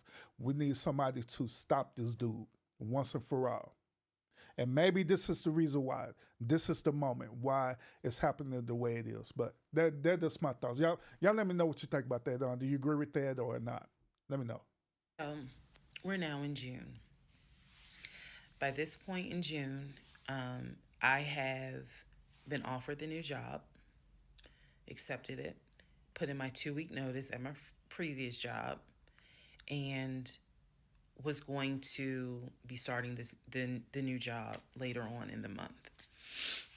So when he laughed where I told him I wanted to get a new job, that laughter fueled me to get a new job. So here's what happened the beginning of June. At this point, he's completely bedridden. When I say completely bedridden, what I mean is, I'm trying to clarify this so it makes sense. From what I see, he is going to work, but he's calling out a lot more. Okay? So he had already left the condiment company and was working for Apple. So he's calling out quite a bit because the pain is pretty bad. So he's hardly eating at this point, hardly. For example, if I were to say, oh, I ordered a 10-piece wings, he's eating 2. And that's it. That's all I would see him eat. I was going to work and coming home. The house was in the exact same place that it was when I left. Nothing in the kitchen had been moved. Nothing in the refrigerator had been moved, which led me to believe that he had not left the bed from the time I left to go to work until the time I came home. At this point in time, he's drinking Powerades like it's water. I mean, I'm buying cases of Powerades. And that seemed to be the only thing that he was taking in. So if he was a 3X when I met him, he's probably at a 1X, maybe a 2X, depending on the clothes. He's lost a lot of weight because he's not eating. So that's the reason why I say he wasn't faking whatever was going on. I think the issue with his knee was a symptom. That was not some football injury. That was not, I hit it at work. It wasn't that. Something else was going on. I had kept asking him to, let me know when you have a doctor's appointment. I'm going to go with you. I'm going to go with you. And he just kept saying he's calling the doctor, and the doctor told him to just keep icing the knee. But I knew better. What was happening was I didn't care because of all the stuff I was finding out. So, beginning of June, he is in the bed, sleep, and I get his phone. I ain't gonna lie. I got his phone.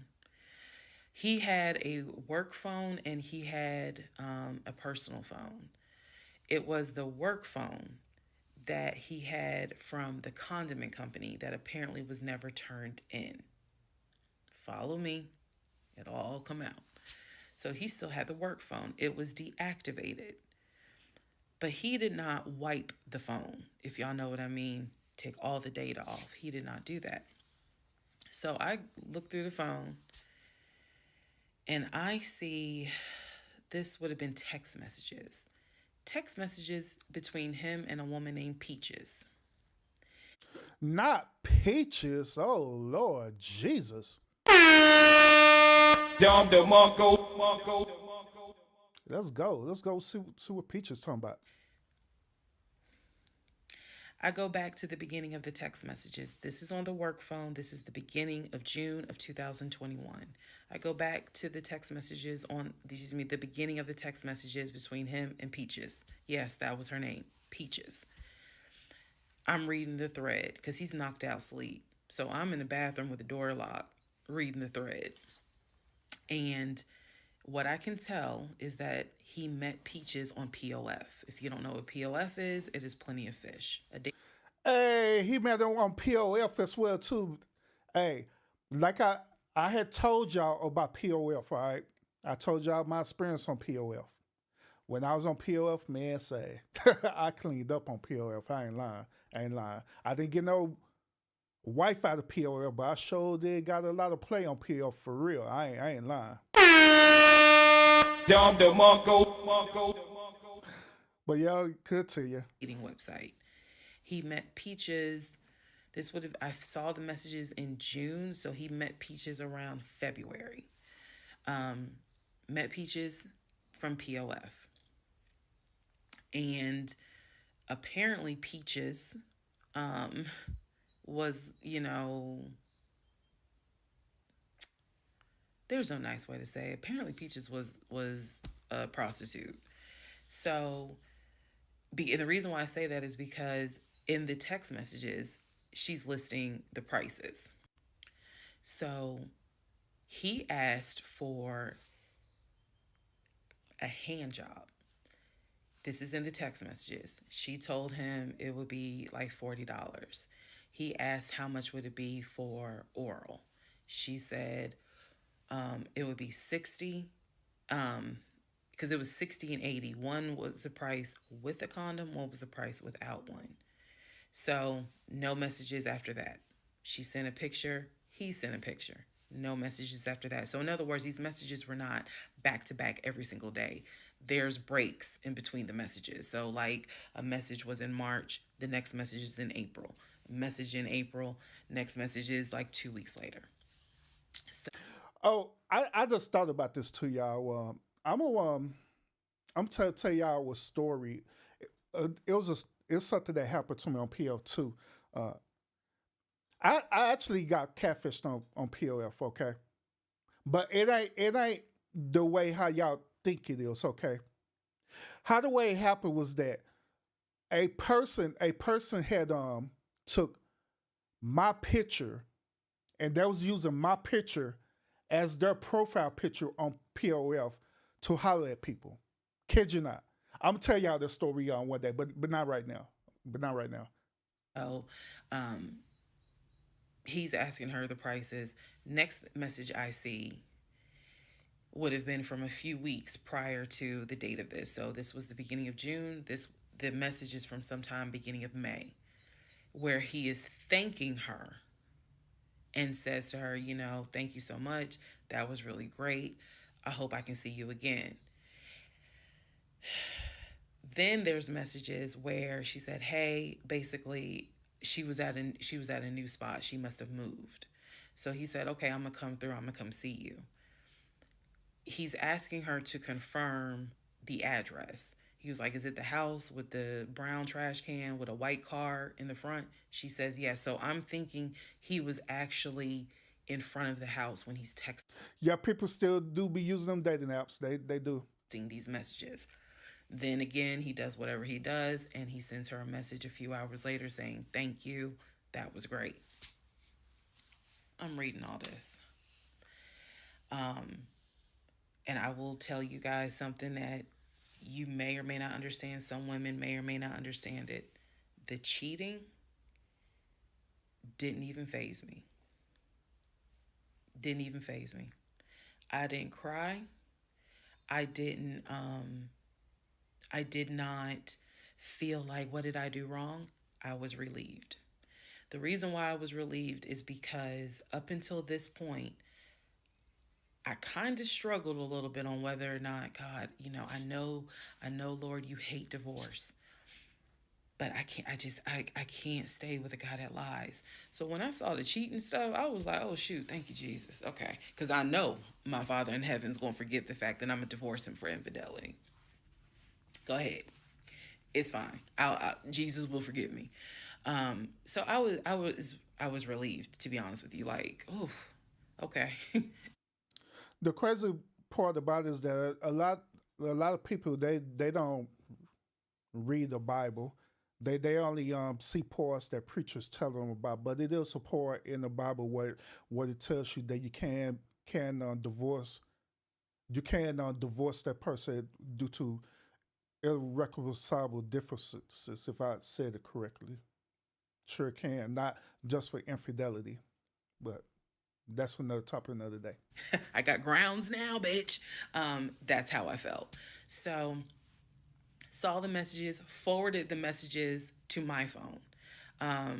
Or excuse me, I took I had to take my phone because the phone was deactivated. So I kind of had to do a little ghetto, hold the phone up, take my phone, and take pictures of what I see on the phone, so that I would have proof on my phone. Then I put the phone back and continued on.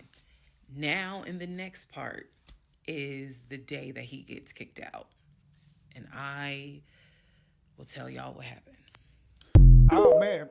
Hey, I'm for it. I'm for it. We done made it this far. Now we finally fixing to get ready to see Legion get kicked out of the household, y'all. It's finally happened. Good Lord. It only took us to episode 33 for him finally get kicked out of this damn house. Finally. Those of y'all who are tuning in right now, and I appreciate you tuning into the stream. So far, we had learned a whole lot of stuff. We learned that she decided to be a detective, and she decided to dig very deep into Legion's history. She found out that the information that he told her about his ex-wife wasn't true. He stated that his ex-wife lived in California. That wasn't true, but they lived in Georgia as well too. They divorced in Georgia. He lied about a whole lot of other stuff, including this family background, genealogy, all kind of stuff. So she just told it out. And on top of that, we actually showed the exclusive clip of the ex-wife actually speaking out against this too. So if you missed that part, by all means, go towards the beginning. I think the first 15 minutes of the stream, that's when I revealed that to you. All right. So now we're at the part where she's going to get ready to kick Legion out the household. So let's hear her. Part 33, Who the Fuck Did I Marry?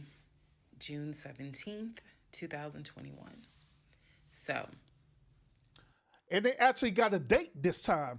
You guys have been on this ride. You now know exactly what information I did have. The morning of June 17th, which was his birthday, he was in the bed as usual. Powerade bottles all over the place because I wasn't in the mood to clean. And so I went in his room. He was awake. He was watching YouTube on his cell phone. He watched a lot of YouTube, watching these two guys that always were fixing Jeeps on YouTube. And if I saw them, I would know exactly who they are, but I can't remember their name. It's a popular show on YouTube. Anyway, so I go in there and I just calmly sit on the edge of the bed. And I was like, can we talk? And he was like, yeah, what's up? Wait a minute, what she was saying about YouTube again? That kind of went over my head. Let me back it up a little bit. Hear that? Always were fixing Jeeps on YouTube. And if I saw them, I would know exactly who they are, but I can't remember their name. It's a popular show on YouTube. Anyway, so I go in there and I just calmly sit on the edge of the bed. And I was like, can we talk? And he was like, yeah, what's up? I said to him, Legion. Obviously, I called him his name. Legion. I said, I'm going to ask you something. I just want you to be honest with me. So he starts, I can already see in his eyes, he's about to get defensive. And I was like, calm. Because this is the tone I had. Calm. I said, you never went to San Diego State, did you? He rolls his eyes and he's like, I said, calm down. Watch your tone. I said, you never went to San Diego State. I said, you never lived in California, did you? And he said, of course I lived in California. He's like, I fucking showed you the house I had in California. He said, and I told you about San Diego State. I was a private citizen. My dad paid for me to be a private citizen. And I said, okay. I said, I called San Diego State. And he looked at me. His eyes were like empty. Like, let me translate that for her. This is how the way he looked. He said this. What? he wasn't shocked. He wasn't like, oh my God. He was just more like, okay. I said, they have no record of you. I said, they have no record because you never went. You never been to California. So at this point, I'm very calm and I'm just stating, I said, you never been to California. I said, I bet you've only lived in Georgia, Pennsylvania, and Rhode Island. At this point, now there's a little emotion behind the eyes. And I said, I don't think that this is going to work. And he said, what, the marriage? He was like, so what you saying? You don't want to be married to me anymore? And I said, I don't want to be married to you anymore. Pretty much what you said. This game over for you, homie.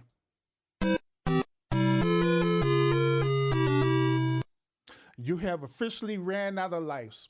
You don't have no more lives. You can't step on the turtle anymore to try to gain one ups or anything like that. You're done. You're done. I said, we need to go our separate ways. We tried, but we need to go our separate ways. The way that I am talking to you all is exactly how I was talking to him. And so he was like, that's not what marriage is. Marriage is, you have to fight for what you want. I said, I don't want this. And I don't want to fight for it. I said, I don't want you and I don't want this. And so he was like, I'm not giving up on the two of us. I said, you don't have a choice. I said, I think that you should call your brother or your sister now. And I think that you need to pack a bag. And I think you need to get the fuck out my house. Oh my God. She hit her with the get the heck out of the house.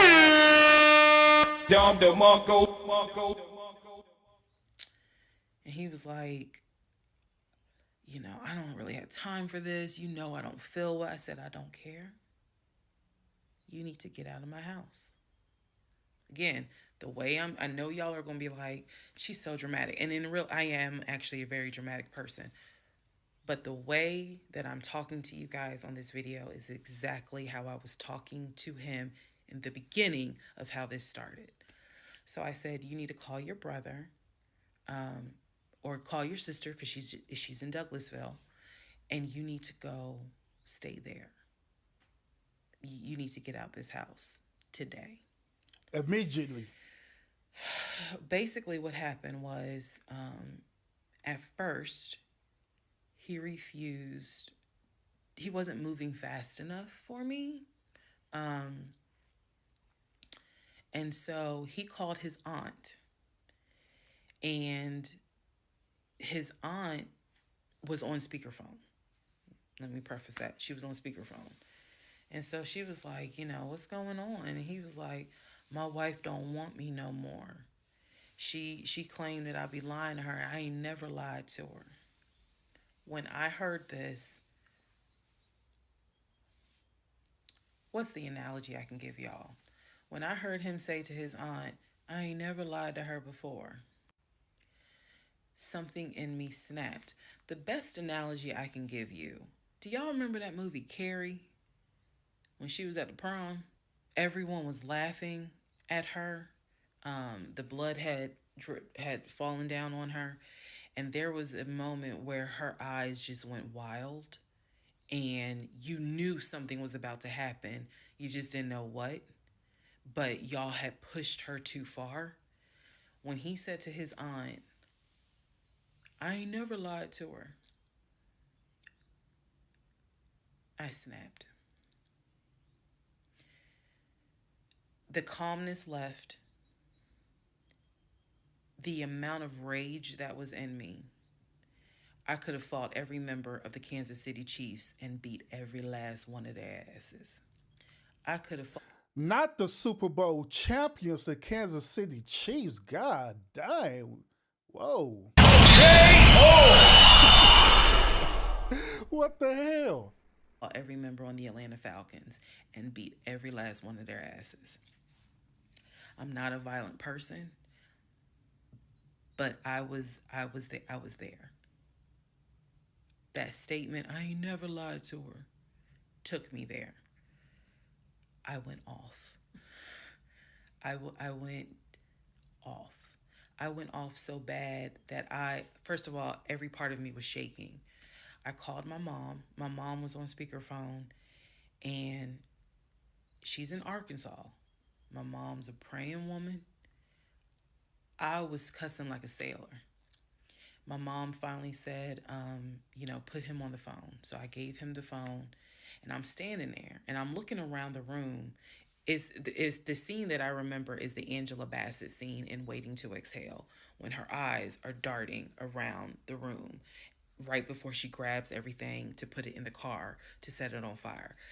I was more so looking at what weapons were in the room: the lamp, the TV, the dresser. I was looking more. While she was talking to him, my eyes were darting around the room, because if he did not get his ass up and get his shit and get up out of my house, it was going to be bad. If I have never in my life been on TikTok and said thank you, if had it not been for the blood, y'all, I know this is going to sound dramatic. I know this is going to sound like, girl, you so funny. You don't understand. Had it not been for the Lord on my side, had it not been for the fact that I know I got a praying mother, I know I had a praying aunt, I know I've had a praying grandmother in heaven, because I'm telling you, I clearly saw what was getting ready to happen had he not gotten up, got his shit, and got out of my house. So I'm trying to calmly say this, because I'm trying to calmly tell this story, because the rage had taken over me. The pure, unadulterated rage that I felt when he said to his aunt, I ain't never lied to her, after I had discovered only 2% of the lies at that point. Just 2%. So it was enough for me to be like, you need to get your stuff and go. So my mother gets on the phone and she says to him, Legion, she called him by name. She said, I am not there to control my daughter. She said, in the name of Jesus, get your stuff and get out that house, because I think she might kill you. Get out of the house. She's on my phone. His aunt is on his phone. His aunt said, nephew, come home. Home for her was Philly. She said, I'll send you money. Come home. Leave that house right now, she said, because I think that woman is about to kill you. Let's go. Let's just go to part 34. Let's all just take a deep breath. Ooh-wee. Just like what y'all ladies saying, huh? When the woman's fed up, so Constance, I don't know what type of abusive household you came out of, where you sit here while using a telephone cord as a weapon to try to do some damage, but goddamn. Hey, what the hell? Hey, Constance ghetto as hell. I'm gonna use a telephone cord. All right, so we got two more videos, y'all. We got 34 and 35. So let's see what's gonna happen in part 34 and 35. Then we'll call it a day with this particular episode. So let's get it. Part 34. Who the fuck did I marry? So the aunt told him, I'll send you money, come home. I'm yelling in the background, by the way. I'm not standing there calmly. I'm yelling. I said, oh, he got money. Yeah, you got money. You got money in that offshore account, right? You got money in that Chase account. You got money to drive. So do what you got to do. I told him, and I'm not going to repeat some of the stuff I said because my mom might see this TikTok. But I did tell him, I was like, if you don't get out of this house, actually what I said was, you have two options. You either going to leave this house voluntarily, or you're going to leave this house involuntarily. And he tried to get a little nuck if you buck. He tried. Not nuck if you buck. Not nuck if you buck. God dang. What? And that's when because he was still on the bed, still laying in the bed. And he was just like, you ain't going to do shit. Like, don't talk to me like you done lost your fucking mind. Da, da, da. And I calmly got close to him. I got like this close. And I literally said, I will beat you like the bitch you are. I dare. Whoa, whoa, whoa, whoa, whoa, whoa, golly. Dom DeMarco. Dang. You to try me. I said, I will literally beat you like the male bitch you are. And so when I Not calling him a bitch, boy. God dang, what the hell? Dom DeMarco. said that, his eyes were like, I said, I'm not even playing. Because at this point I'm rocking like back and forth. Y'all, again, I'm not some hardened type chick. I'm not. I want the soft lifestyle. But I have been pushed to the point. So I'm rocking, I'm walking back, I'm pacing. So finally his aunt was able to get through to him. I had called my aunt, my mother, my aunt, I had called the pastor. I had called all these people because I did know that I was in a very dangerous place. Not because I'm scared of him. At this point, I was scared of me. I don't know if this has ever happened to someone where you know your own, you know yourself. You know that you got a line. I was over that line. So I had enough wherewithal to be like, okay, you're probably gonna go to jail today. You're probably gonna go to jail. You probably ain't gonna have that job in the morning. Like I was there. And again, this is not to sound bragging at all. This was a woman who I could not believe that even with the attempt of me trying to give him one last opportunity to tell me the truth, he still lied in my face. I was at my edge. So I yanked the covers back, and I told him, I was like, get up, get the fuck out of my house. Again, I'm saying it calmly on here. It was nothing calm in the house when this happened. So I'm throwing stuff up against the wall. I remember I looked at the lamp. He looked at me looking at the lamp, and I think something in him realized, okay, yeah, I'm in pain, but if I don't get up, she's going to do something with that lamp. So he does get up.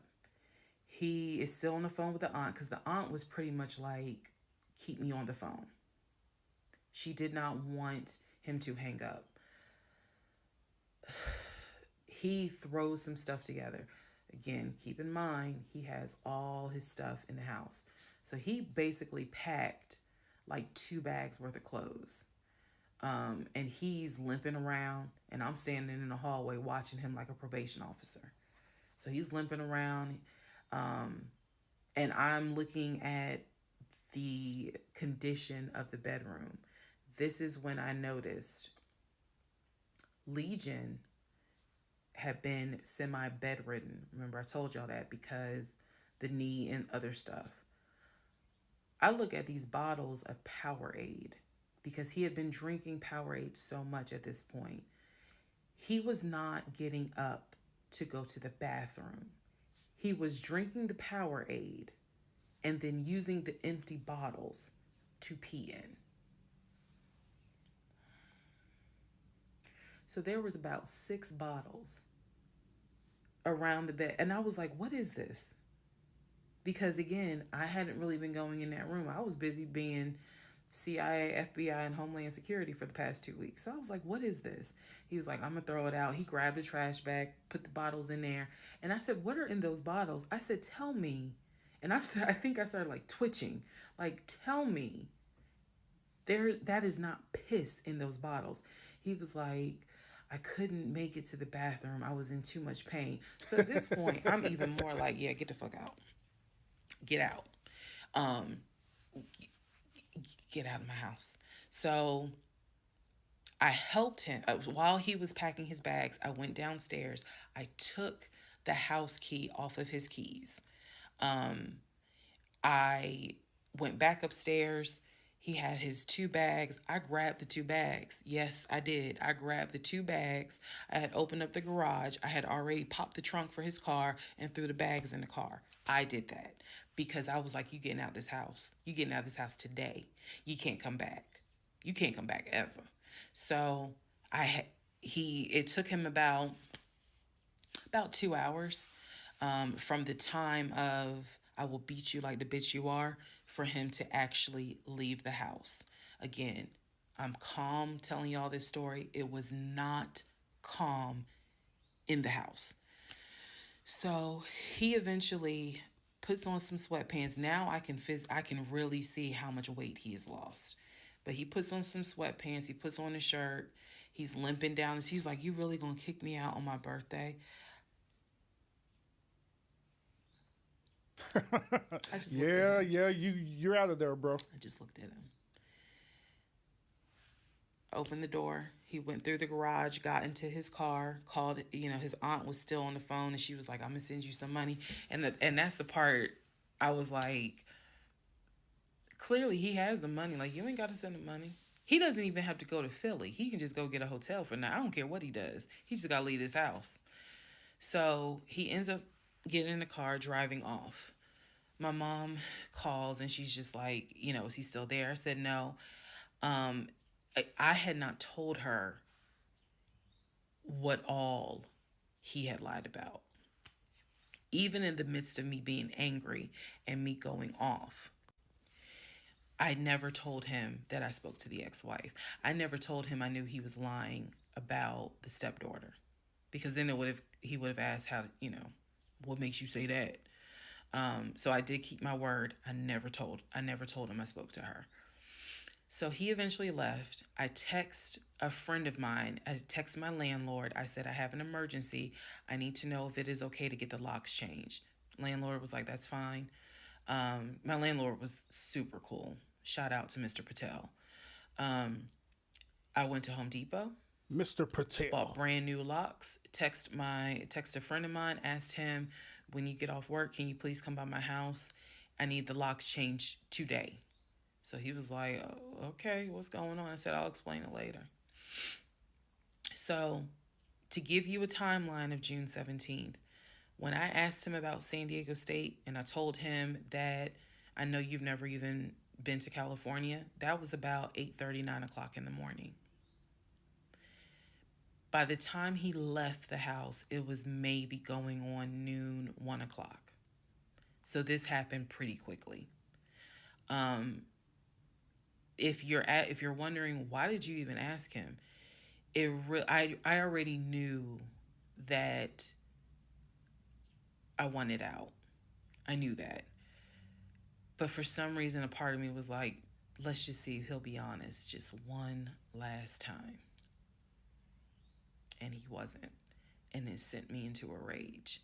And then he lied to his aunt, saying, I ain't never lied to her. So, if this dude would have been 100% honest with her and say, yeah, I lied about all that bullshit. All of it. I lied about all of it. How the way she putting it is that she'll probably still would have stayed. She probably wouldn't have even kicked them out.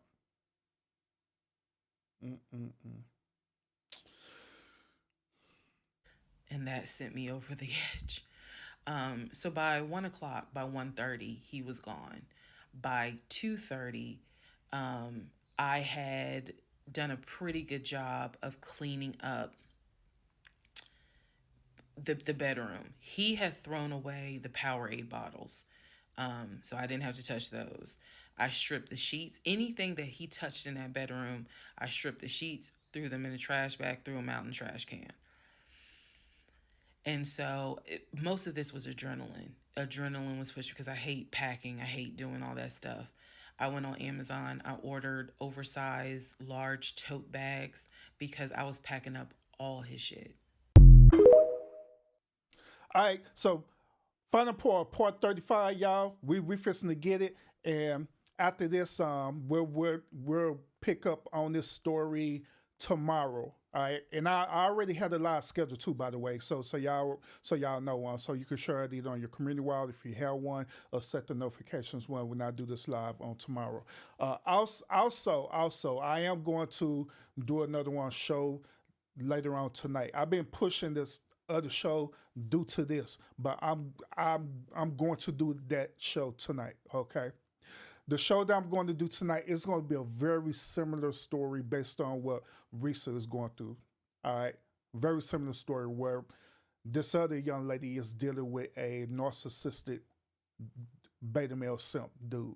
So make sure y'all got your notifications set when I go live on that tonight. All right. So let's go. Part 35. Who the fuck did I marry? So I packed up all his stuff. Okay. The reason why I packed up all his stuff is because, so I had a 3-bedroom, 2.5-bath townhome. One room was the guest room. Obviously, there was a master bedroom. And then we had a TV room that he had made like his Philadelphia Eagles man cave. I was going to put everything that belonged to him, pack it up, and put it in the TV room, because the plan should have been that he's going to come back and go through it freely.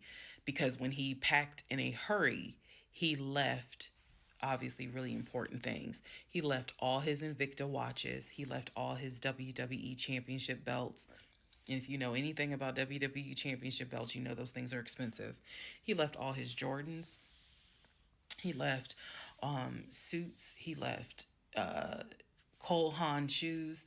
He left all that because it was such a hurry for him to leave. So all that was still in my house. So around 2:30, I think I wasn't even at a place where I could start crying. I was just too angry, still shaking, packing everything up. One of the things that he left is a photo album with all the pictures of his mom and dad and his siblings growing up. Now, I had the thought of I was going to have a burn party. And I was going to put it on Facebook Live. I was going to burn it with my friends. The moment she had put that on Facebook Live, they had banned the hell out of her. I ain't lying, because Facebook do not play. And drink and dance and play music. But it's his deceased parents. I do have a heart. So I put that somewhere special, meaning I put it up in the closet. He had told me that he was going to come back and get his stuff. And so I just did not, I didn't throw anything out unless it was like something I knew was trash. Other than that, I put everything up and kept it, in the TV room. So that's June 17th. Also on June 17th, I had already ordered his birthday cake. I had ordered the birthday cake like the end of May because it was like a special birthday cake. So I also had to go get the birthday cake from the bakery in East Point. And I took it to my family's house and we ate it. Yes, I had left the house, went to my family's house, filled them in, my aunt, my little cousin, and my grandfather, because my mom was in Arkansas. So went over to their house, filled them in on what was going on. They could not believe it. Although my grandfather then told me, he said, he ain't look like he was a football player. He was like, I ain't want to say nothing, but he ain't look like he was a football player. Gotta love grandparents. So we ate his birthday cake. Went back home. The friend that I had called came, changed all the locks, I changed the security codes. Effectively, he would not have been able to get in that house. So that is what happened on June 17th. So now we can fast forward. He would text me and he would call me that he got to Philly. Apparently he left Georgia and immediately went to Philly. So he immediately went to Philly, and he did text me and said that he made it to Philly and he was staying at his aunt's house. I know that this is a short part. That's okay, because what we're doing now is I went through how we met. I went through how we dated. I went through how we got married. Now I'm taking you all to June 17th. The week after June 17th, he's in Philly. He still would call me. He still would text me. The conversations we were having the week after June 17th, so this would be June 18th up to the 24th. The conversations we are having had to do with divorce. So who's going to file? And he was like, well, I don't want a divorce, so I'm going to fight you on it. Are you? Really? Are you going to fight me on the divorce? I didn't know anything about filing for divorce. So, You know, legally speaking, do you know the probability of winning a divorce case to where the judge will rule that y'all need to stay together is very, very rare? It is very rare. It had to be a very extreme situation for a judge to say, you know what, y'all just need to stay together. It had to be an extreme situation for a judge to rule on that. Because all you got to do is file for irreconcilable differences, and it is that. It is the end of it, period. It don't even matter. So by him saying that I'm a fight it, as though is he going to court to fight for a federal charge or something like that. No, bro. It don't work like that with divorces. but I refused to stay in a place of ignorance. So I went online. There's a website that you can go to where you pay like a $200, $239 fee, and you fill out basic information, and you choose your state. You choose your state, and they will but they will make all your documents. All you got to do is print it out and take it to the court. And it is step-by-step directions. We didn't have any property with each other. We didn't have any kids with each other.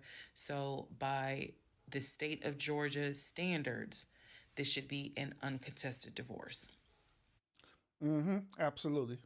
The only way the only way it'd be contested if they had on community property together, which in this case they do not.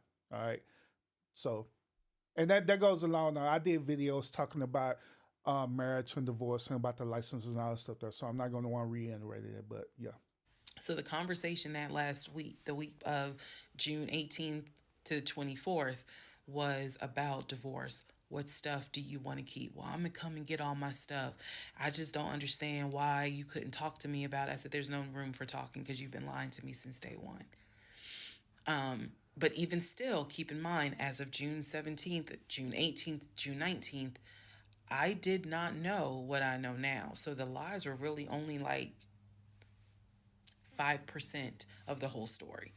So June 24th or 25th is when I had printed my documents.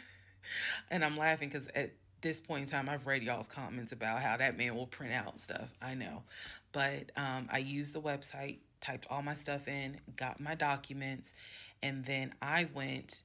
I took a day off from the job because I was getting ready to transition into the new job.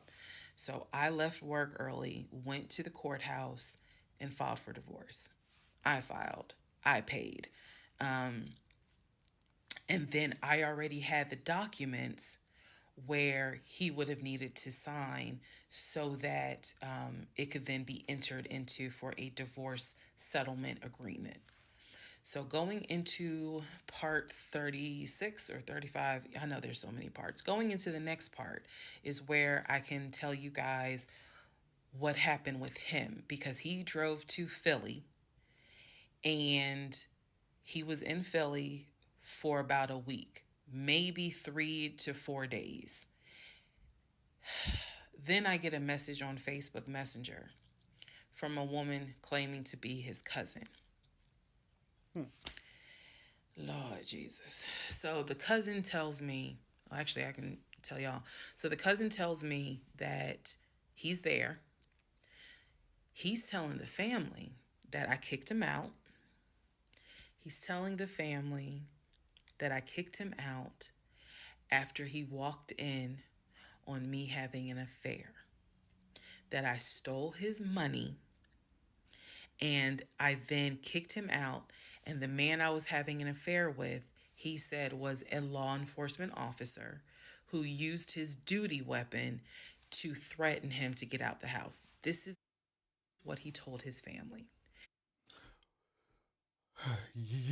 Y'all already know what's coming. Y'all already know. What? What? What? It's just fucking bullshit. It's fucking bullshit. It's fucking bullshit. It's fucking bullshit. Oh my God. And the cousin was reaching out to me. She found me through a search on Facebook and was reaching out to me because she's like, we know he lies. So I'm just trying to figure out is this true? Because he's up here asking us for money, asking to stay on our couches. Like, what's going on? Then she explained to me, we didn't even know he got married. So this is the first time we're hearing about you. What do you mean you didn't know he got married? He talks to his brother every day. She said, who told you that? I said, I've heard him talk to his brother every day. All his brothers. She said, all his brothers? How many brothers do you think he has? I said, he has 4 brothers. I named them. She said, he has 2 brothers. She said, he has the twin and he has the older brother. I said, twin? What? Who is the twin? Welcome to the next part where we discover the real family tree.